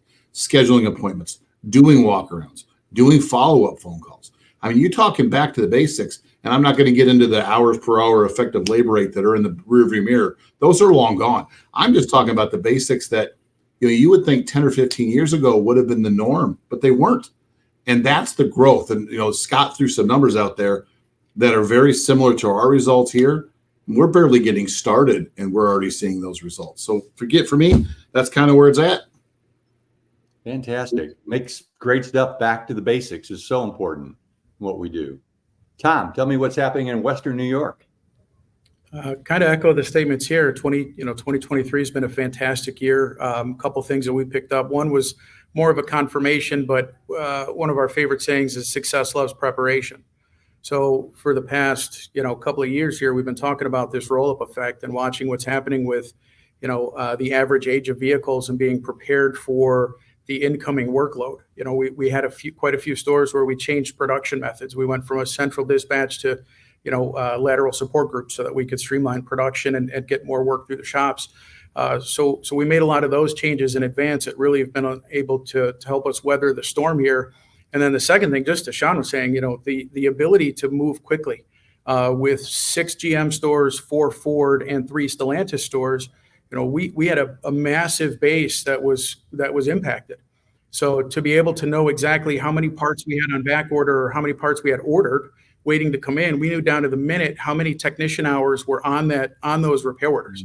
So that as parts start to roll back in, you can get rolling. But being prepared, watching into the future, not just today, tomorrow, but looking 6 months, a year, 2 years, making sure that you're always a step ahead. That's something that really has been confirmed for us this year. It is always a balance, right? Having enough inventory, right? So to weather some of these type of problems, at the same time, not having stuff get dated real fast by just having too much on hand and having the accountants all down your neck. So, it's there's a lot to it. That's for sure. Sarah, you see a lot of different dealers and a lot of people. What did you find out in 2023? What was your take? Well, the thing that has always been important in our industry that I think since 2020, it eroded a little bit, just some of the skills as it pertains to relational, what I call relational selling or relational building relationships across communication channels. So one of the things that happened in 2023 that I've found across the industry and across dealerships is that more so now than it has ever been, we see a lot of people leveraging others in their communication to decide what they're going to do with their business or where they're going to ultimately do that business. And so one of the things that I think has been most profound is that a lot of what dealerships are looking for is, well, how do I increase that communication from my salesperson, my service advisor, to shift from this transactional way of thinking into being an advocate for the customer? And I see that also across my career too. So one of the things that I've seen such a shift in the way that I hold myself in my business is that I really want to be the person that people can tap or ask questions of to get advice about, well, hey, Sarah, so this is going on in my service department, or Sarah, this is going on in my BDC department. What should I be doing differently? Or what are some resources that might be available to me that I may not know about in the industry? And so I've had conversations of late where people have asked me for talent. Like, who do you know that would be a good sales manager or service manager that may be looking for a job? And so I think with so much information out there, so much technology and so much right on our phone, we've lost over the course of time some of those personal relationships. And so for me, one of the biggest things in 2023 that I got back to basics on was I really want to make sure that I stay in touch with my network, that I'm building and creating more value that I'm taking away in my network, but then also teaching those skills to others. So if it's online, if it's through social media, if it's through videos, whatever the content, whatever the platform, I just think right now information from trusted peers is going to continue to be one of the most important things that businesses are going to look at. But then also personally, I think we're all looking at that and leaning on people that we know more than ever because their personal opinions carry more weight than an online review. Some great points. You saw me scribbling notes as you spoke, and I do that pretty much with all of you, right? It's like drinking from a fire hose at times, trying to get it all down. But the idea of this isn't a transaction, right? This is a relationship business, and if you're treating it like a transaction, you'll have a few of them, and then they'll go away, right? This customer wants a relationship. It's a hospitality business. One person was telling me the other day on the phone. These customers today, the generations today, really are looking for an event. They want it to be, wow, this is really cool, and they want to tell their friends about it when it's over.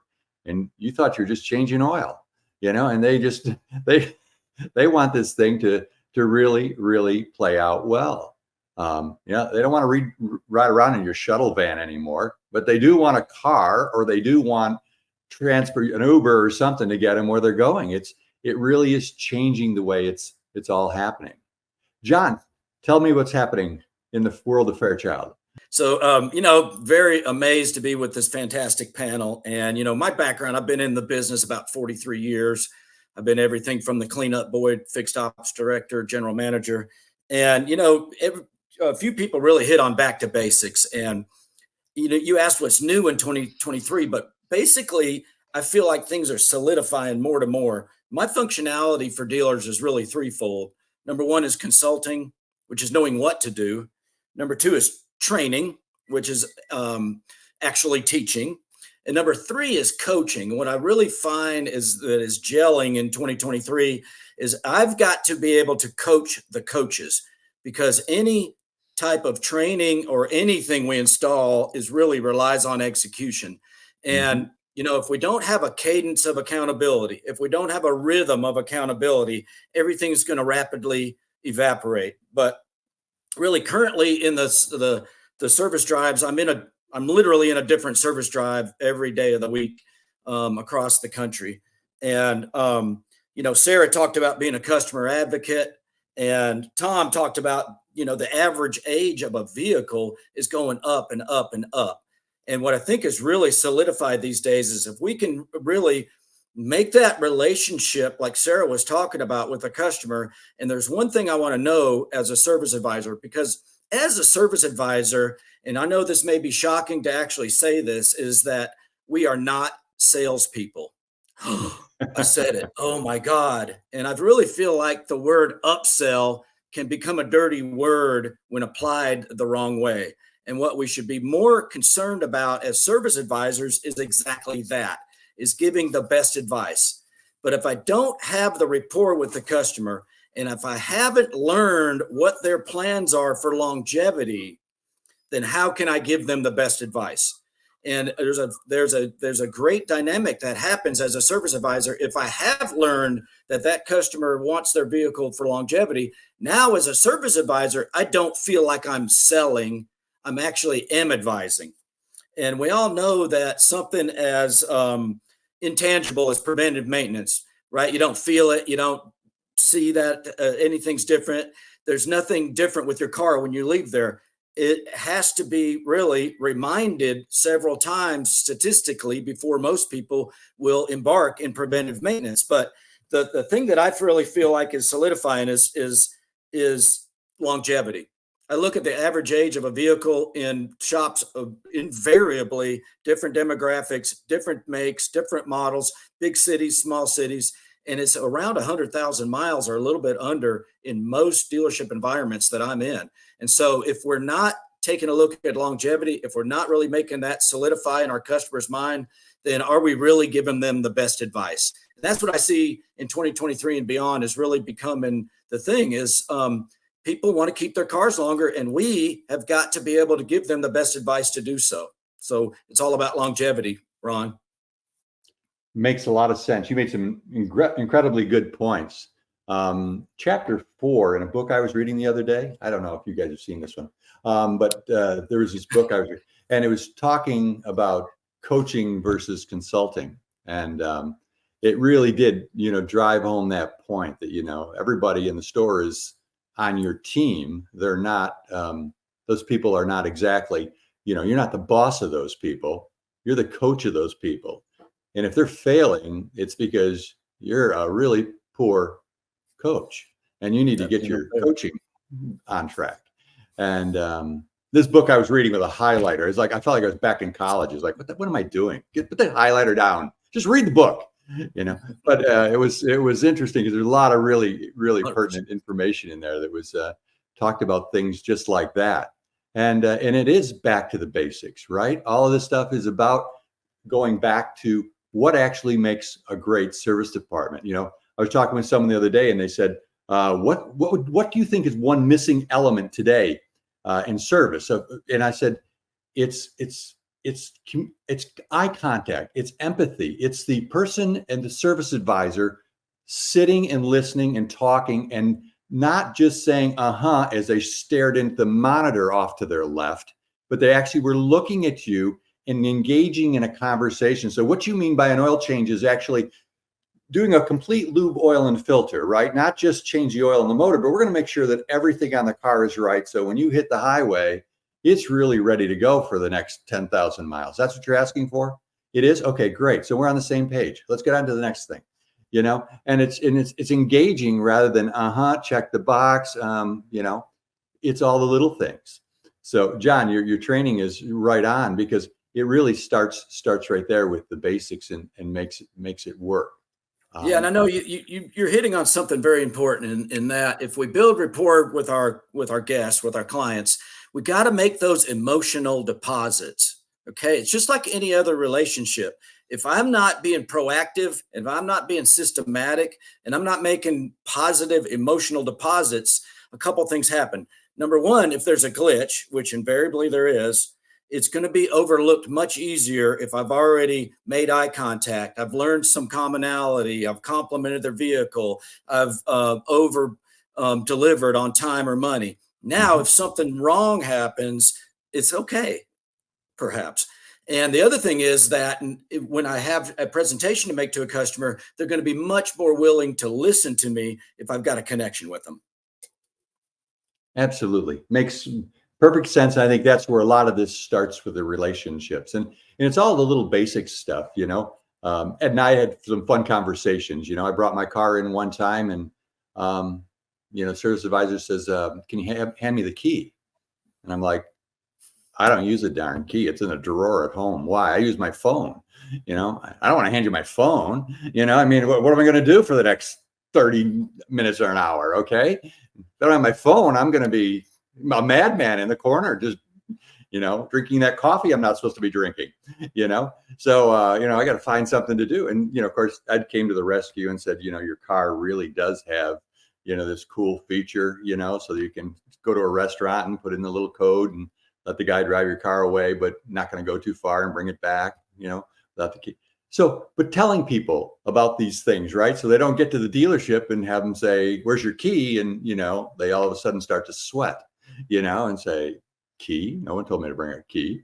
So, you know, cars and things are changing dramatically. Next question I had was, have you guys tried the video MPIs, and what kind of success have you had with that technology today? I was talking to a dealer up in New York, and he was all aglow about this. He was a Toyota dealer, you know, and then I asked him, I said, so what's the open rate on that? And he goes, well, I'm at like 46%. And I'm like, so half the people never even watched the video yet, right? So imagine when people actually are watching this thing, what's going to happen. But have you had any experience with that? Go ahead. Who's had some experience, let me know. So I think that videos to us has been a milestone for us. We've been doing tech videos probably for the last 3 years. And this year we're probably 98 to 99% tech video on every one. And what we've learned throughout this year is we're actually, I would say, you know, not to insult anybody, but we're dumbing them down because technicians want to, you know, be a little bit too technical on that video. And we come to find out customers don't know what 4 millimeters means. So what we're talking about is, you know, what is red, what needs immediate attention today, and what can be left off, showing the underneath of the car, right? Keeping that video under 45 seconds or less, making sure we're trying to get the technician to show their face, to build that rapport with the customer, which is a challenge, and also make sure the license plate's in it. So to us, videos are a big deal where we're evolving into those simplified. And I think the next step of video now is the service advisor communicating with the guest about the status of their vehicle, right?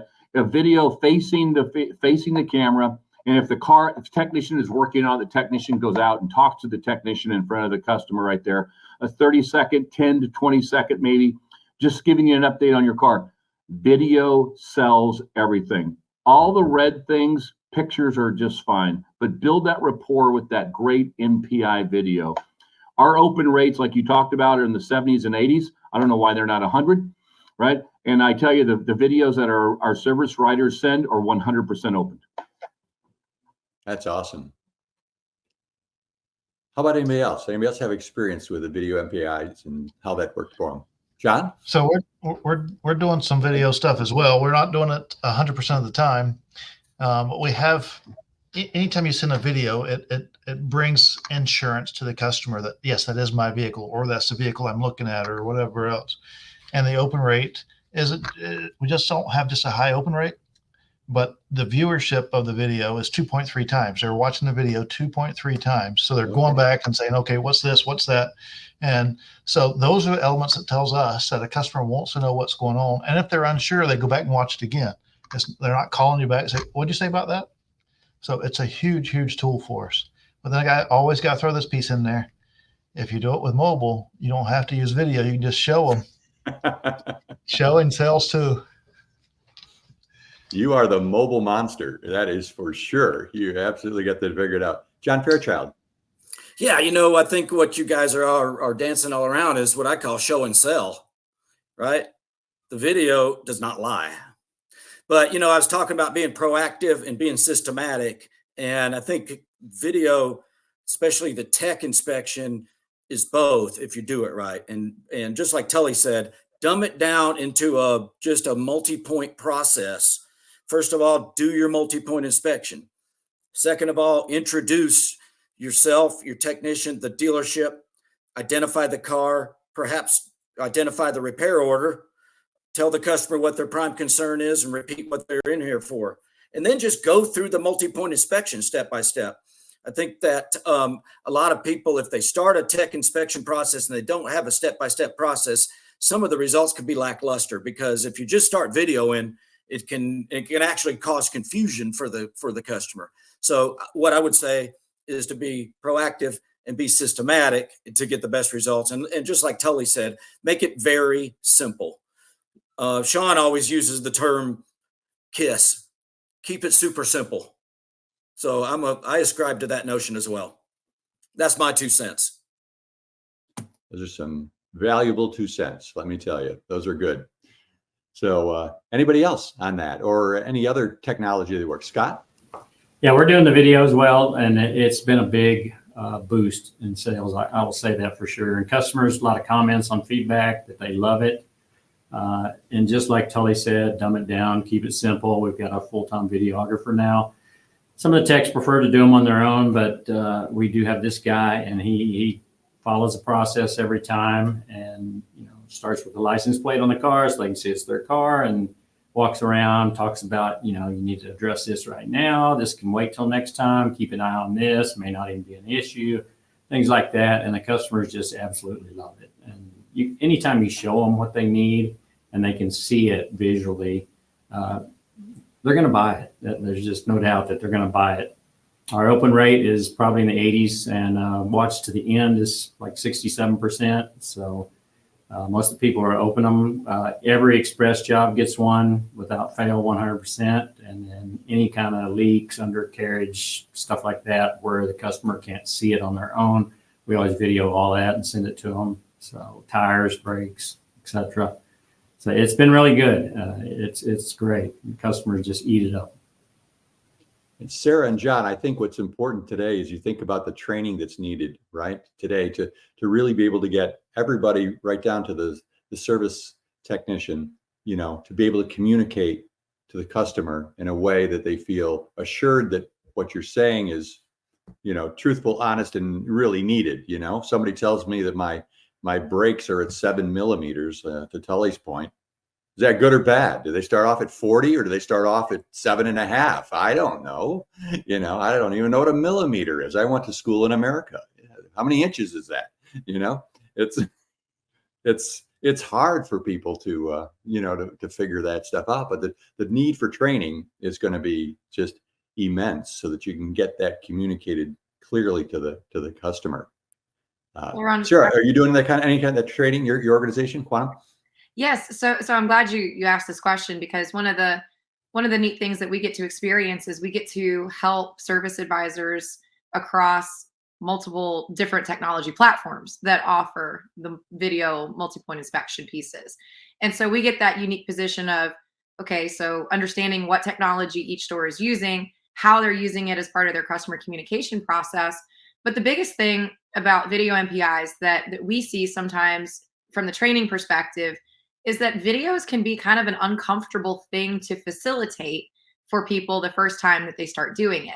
And so one of the other elements that we offer and help support dealerships with is this omni-channel approach to communication with clients. And so, not every client is going to respond to video. You have some people that prefer to have it in writing and prefer to see something in a written format.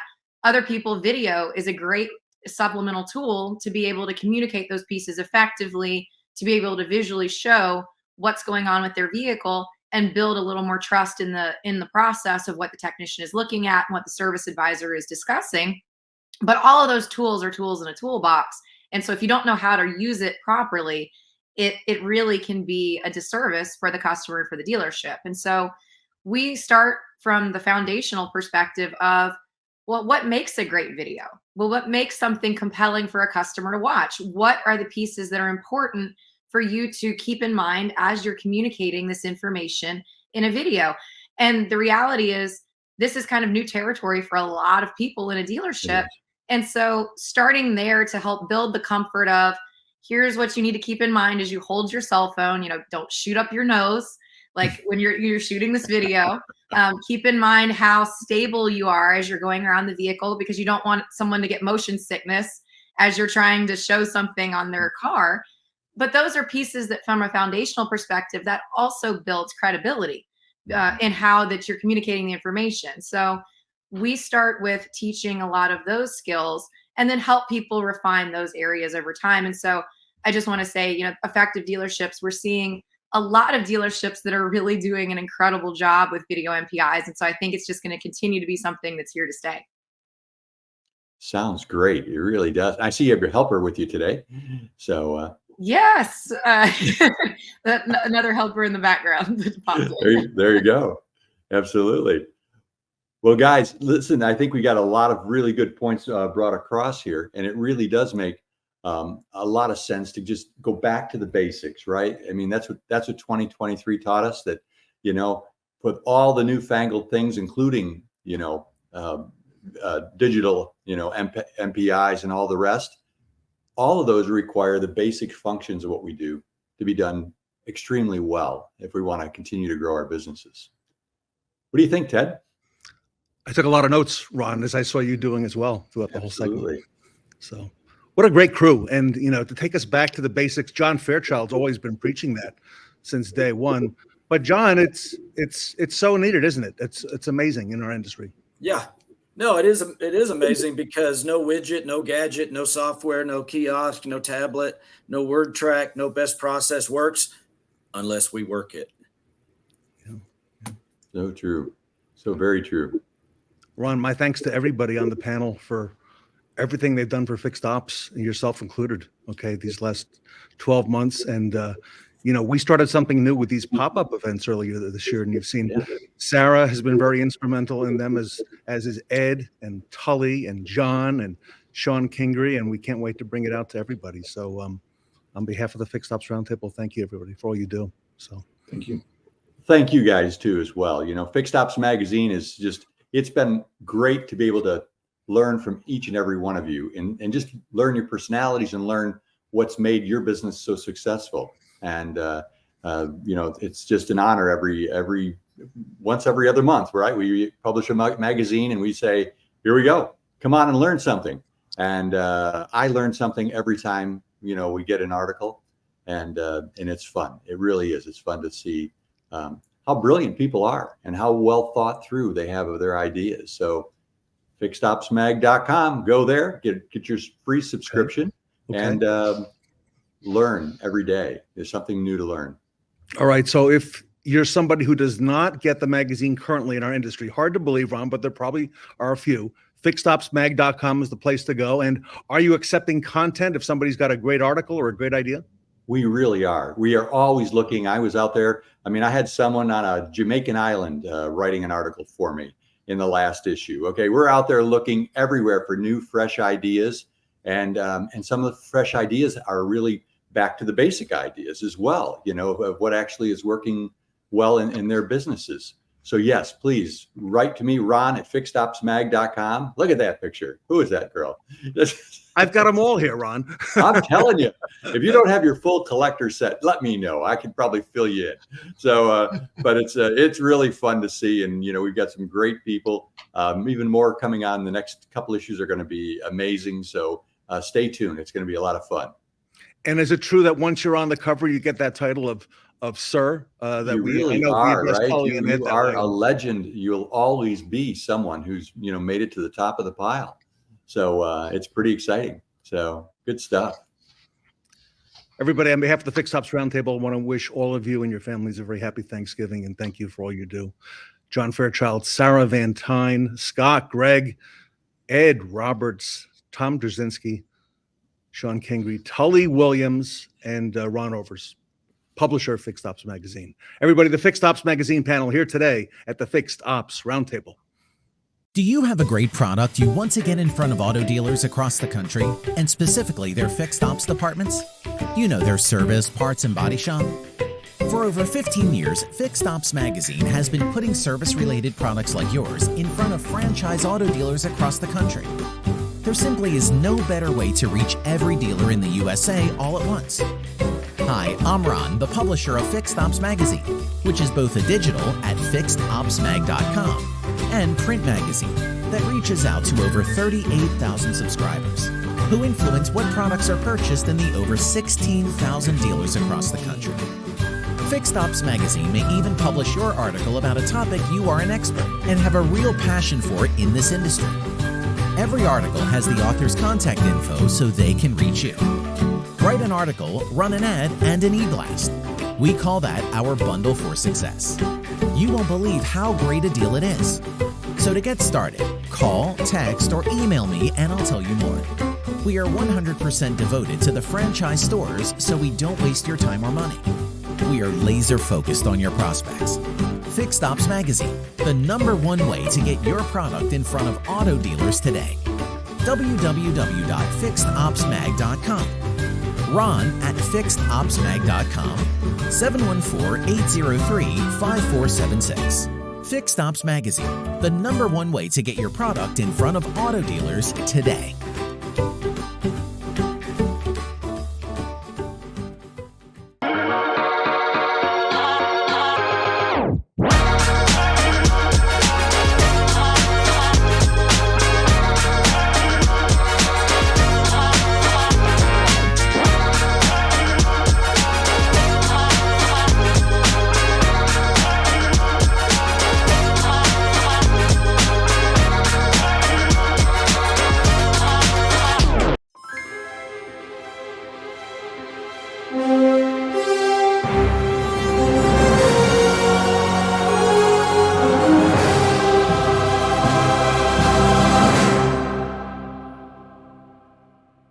Make a breakthrough with Brooke AI with our next speakers, Tully Williams and Ashley Ellis.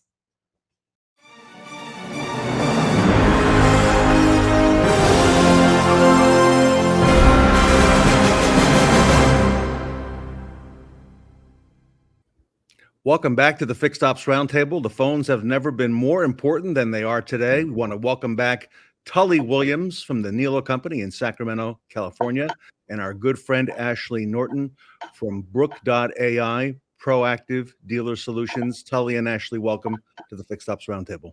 Thank you, Ed. We are so excited to be here. Phones are so important today. I think people kind of forget about the phones and it's all about texting and email. No, it's not. It's all about the phone and the importance of it. And Tully, never more important on the service and fixed ops side, because that's where the majority of the calls at the dealership go. And people want to have that peace of mind. I remember talking to Dennis Gingrich on a show that we did recently, and he was saying on his 45-minute drive into the dealership, he can't be texting, so it's more comfortable than making a phone call. It is. What's so funny is that we kind of got away from phones. I don't think they ever went away. I think we ignored them. And, when you look at the answer rate at stores, most stores, and I can't believe this is the right answer, but 65% is a good job. 65%? I mean, holy mackerel. I mean, I'm mad at 85%. I think we should be 95%. So what does that tell you? One thing is that are you trained to answer the phone? Service advisors, are we answering the phone? Are we setting up communication right? But then we have to make it where the customer is easy to do. The good thing about Brooke is what? When they call and want to make an appointment, it answers the phone 100% of the time. Now, our goal is to get people to like that option, right? So the goal is to make the phone the best tool we have in the store. And a lot of times it's the worst tool we have in the store because we ignore it and we let people leave 14 million emails for us. This does not work. So I think the struggle we have at stores is we're trying to get the texting, we're trying to do all these things, but really customers want to talk to you when they drop the car off. And most of them want to talk to you when they pick up the car, no matter if it's a drop off or not. In between, we can text and communicate and send videos and all that good stuff, which is awesome. But really, when we want to talk and bring them in and ask if they have a question. So my check engine light is on. What do I need to do? They want to talk to you, a human, on those issues. They want to talk on the phone. They're not going to text us that way. I think that we have to really bring the focus back to, are you managing your phones correctly? Ashley, your company has great, deep experience, proactive on the phone side, and it serves as the foundation for what you're doing at Brooke AI. Bring us up to date. Tell us what's happening. I know you're into some of the Nilo group stores. Yeah, yep. We're into some of the Nilo stores. I mean, big things are happening at Proactive and with Brooke right now. As you know, Collar CX was kind of our core of our phone tracking system, and watching all of that data as COVID happened also, and we didn't have enough staff, and we haven't really rebounded from all of the staffing issues 100%. It was very obvious that we needed a tool like Brooke. So she was born. She's in over 300 stores now. Wow. Across the country and in Canada. And we have some really exciting things happening in December that I can't talk about quite yet, but there's some great things that are going to really improve the acceptance rate of Brooke. I was looking at some data yesterday. Stores are upwards of 65% of customers who talk to Brooke set an appointment. They go all the way through the process. That's a pretty good acceptance rate early on with AI, right? I mean, AI is just now starting to take over our world.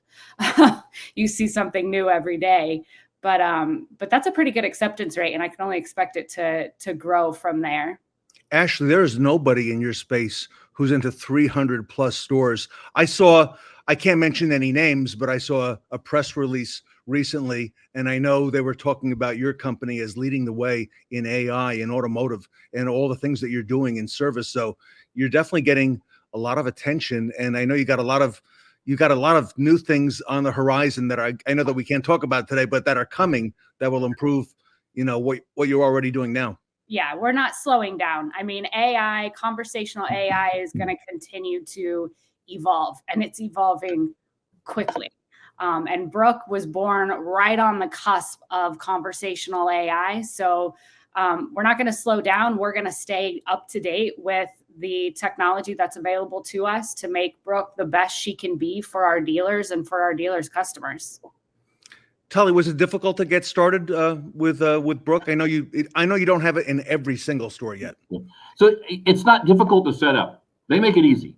The problem is that customers are not expecting an AI agent. And it's the funny thing is that when you call Amazon, you're talking to an agent. You call your cellular company, you're talking to an agent. It's so funny that automotive is so much different than everybody else. The people they talk to, right? They're like, oh, we want to talk to a human. Well, the whole thing is that we have to start educating our customers on what's easy for them. You want to talk to a human, and you might get on hold, or you might go to voicemail, or you want to talk to them after 6 o'clock. Not going to happen. So our whole goal is to educate our customers that if you want to make an appointment through a very fast process, then you can call 24/7, 365, and you can make that simple appointment. If there's some complexities, all you have to do is hit the button and pop right out. You can leave a voicemail, or hopefully talk to a human being that answers the phone. So education of our customers, to me, is the most important. Setup, easy. We have X time. It just bolts in. It just works, right? You find out that some of your X time setups are probably not what they need to be, and they walk you through that process, and X time helps you fix that. Yeah, the It's the setup issue. process is crucial. It is. And you know, the nice thing about X-Time is that there's not too many setups. And the thing that, you know, Brooke tells you, okay, you need to fix that, you need to do this. Oh, do you realize you did that? And you're like, what? You know, so the whole process of setting up is extremely simple. The issue is that the education of our customers, we probably did it. We probably got an F on that when we rolled it out. We just thought everybody's going to go like, well, it's going to be like Amazon, answer the phone. Well, that's not the case. And I think that what we found out is our customers were hitting the exit button because they didn't know what to expect. So now we educate our customers that they have this option.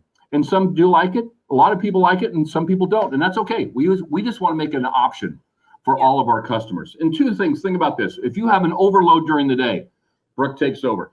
If after 5 o'clock, we close early, right? We close at 5 o'clock. 5:01, Brooke takes over until we open up at 7. So the goal is that, you know, we're a 365, 24/7 company that has the ability to take appointments if they choose. That's the best part of this whole thing. It's an option for our customers to talk to us all the time. Ashley, that integration with X-Time, you know, Tully and Nilo are a big Cox Automotive dealership group, but that integration that you've got is really, really strong because it's fundamental, and there's so many dealers who use that platform. Yeah. X-Time has been a incredible partner all the way along through inception of what can Brooke do, and working with us so we could make her successful. I mean, they have been an incredible partner, and they continue to work with us. Their salespeople work with us. We try to educate them so that when they go into their stores and they notice the phones are ringing off the hook here, nobody's answering the phones, they can make a suggestion and understand if they're suggesting the right solution for that store. I think a lot of times too, people think that, you know, a Brooke product, you know, AI is just going to make you 4 million appointments at 10 o'clock on Tuesday. Yep. And that is not the case. The nice thing about the integration with X-Time is that you are 100% in control of all of your appointments through X-Time Suite. So Brooke is just like another person sitting in our BDC answering the phones. And she doesn't call in sick, and she's there 24/7, 365. That's the greatest option. So I think having the understanding that Brooke follows the X-Time procedures when it comes to your appointments is a huge deal. And now with Brooke also offering other options through the X-Time Suite helps a lot when you're making those appointments, like a lot, you know, your previous declines or what's your next service ability, where they enhance that agreement where the customer's like, oh, I noticed last time you didn't buy your brakes. Would you like to add that today? These things are going to be awesome because that's the power of the X-Time Suite, and Brooke is just taking massively advantage of that. And Ashley, also, you know, things that I know are on the horizon, or maybe they're here already, I don't know, such as recalls. You know, it would be very difficult for a human being to be able to pull it up in such a short amount of time and know if your vehicle has an open recall. But there's a lot of things that Brooke is going to be able to do, you know, moving into the future. Yeah, she's already doing that, Ted. She's already doing recall checks and recommended maintenance from the manufacturer, and dealers who want to do that add-on. It's like $300-400 a month to add it on. Imagine the amount of money you're actually adding on to your ROs. But they can choose. So it's a little scary when you talk about recalls, right, Tully? It's like, oh, we don't need an AI ruining our lives with recalls. You can exclude certain recalls, make sure you include certain recalls. You can set up certain horizons that she can't book a recall within 2 days, or all the settings that you need. And it's working great. I mean, it's one of the most powerful add-ons we have. I think recalls too is that the customer expects us to tell them about recalls 100% of the time. You know, and now X-Time does have, you know, integration with most OEMs when it comes to recalls. But there are some recalls, like in our Volkswagen store, it's a 9-hour recall. We're backed up 3 months. Okay, that one there, we probably don't want Brooke booking those every day. But if you look at our Acura store that has probably 4, you know, their recalls are 2/10, you can book as many as you like. And I think that you just it needs to understand the philosophy at that store. And then, of course, integrate with X-Time to make sure that we don't overbook, you know, recalls, because you can get yourself in serious trouble with recalls, especially if it's a part issue. You know, and you know, as long as it has that integration with X-Time, and Brooke understands that we're only doing a certain amount with parts, and we can go in there and modify that. It's a home run, massive home run. And it kind of sets the stage too. Even if the customer says, no, I don't want to add on my recommended maintenance, it sets the stage for the service advisor. You hear it once, you hear it twice, you probably should get your recommended maintenance done. So Brooke will let them know if somebody says, no, I don't want that. She'll let them know that's okay. You can discuss it with your service advisor when you arrive. And actually, it's very professional for the customer on the other end of the phone, because if they ever call another dealership, they don't get that kind of treatment or that kind of service. And, and here's Nilo company that offers that and provides that. It looks really good. And, like we're really prepared because we are prepared for the customer. Yeah. Well, like you said, it's really hard for a human agent to seamlessly check all the things. Correct. For recalls, for maintenance, for, previously declined maintenance, while also looking for an appointment. And those conversations get long and awkward and long pauses. Let me look here. And Brooke's just doing it all with, the bouncing ball without a glitch. Tully, when I came out to Nilo company earlier this year, we had X Time and we had a whole panel with X Time and all the things that they're doing. I know we have another such event coming up at Nilo. It'd be great to have Brooke AI and Ashley come out and talk to us a little bit about what Brooke is doing with the. Well, we would love them to come out and showcase our store, our BMW store. Our BMW store, our goal is to do 100 appointments a day, and we need all the help we can. So that success of that store was rocky at best at the beginning, but I think now is as we understand the program, and I think that people need to understand how AI works. I thought AR was this human in the back that just answered all the phones. Well, that's not how it works, right? And I think that we have learned a lot with Brooke, and they've done a great job trying to teach us and coach us through that situation. And we want this to be our powerful tool for us to launch at all of our stores. And I think that the ability to integrate with X Time. So you know what? I can't wait for them to come out. I hope they can come out. We can have a great panel of our pop-up in December, and then all of our service and managers, parts managers, and general managers can also then get to talk. But the whole goal is to showcase the United States and the world how great a product can be that answers your phone 365, 24/7. Ashley, I'm excited about a lot of things that are happening with Brooke AI and all the things that you're doing on that front. I'm excited too, Ted. I'm excited to see you guys in December. All right. So for more information, everybody, on Brooke AI, you can visit them online at Brooke.ai. Ashley Norton's email is scrolling across the bottom of the screen. She's easily reached on social media and is a powerhouse presence with what she knows and who she knows in the automotive industry. And Tully, I'm excited. I am too. Can't wait. I can't wait for December when we have our big pop-up out here again and showcase our stores and then showcase some great products, especially with Brooke and X Time both being here. They work together so well. It's going to be really exciting.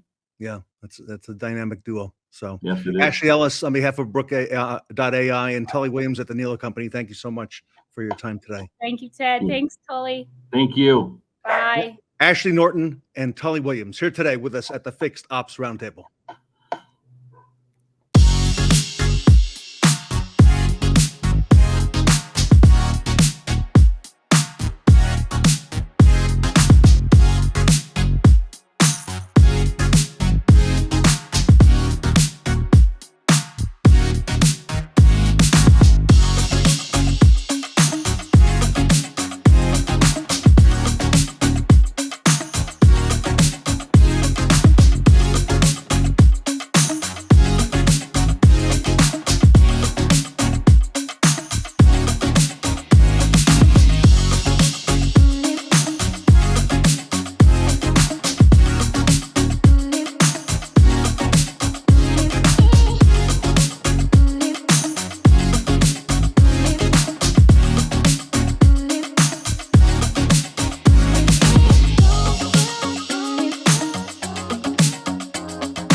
at the Fixed Ops Roundtable are so glad to highlight the heroes of automotive.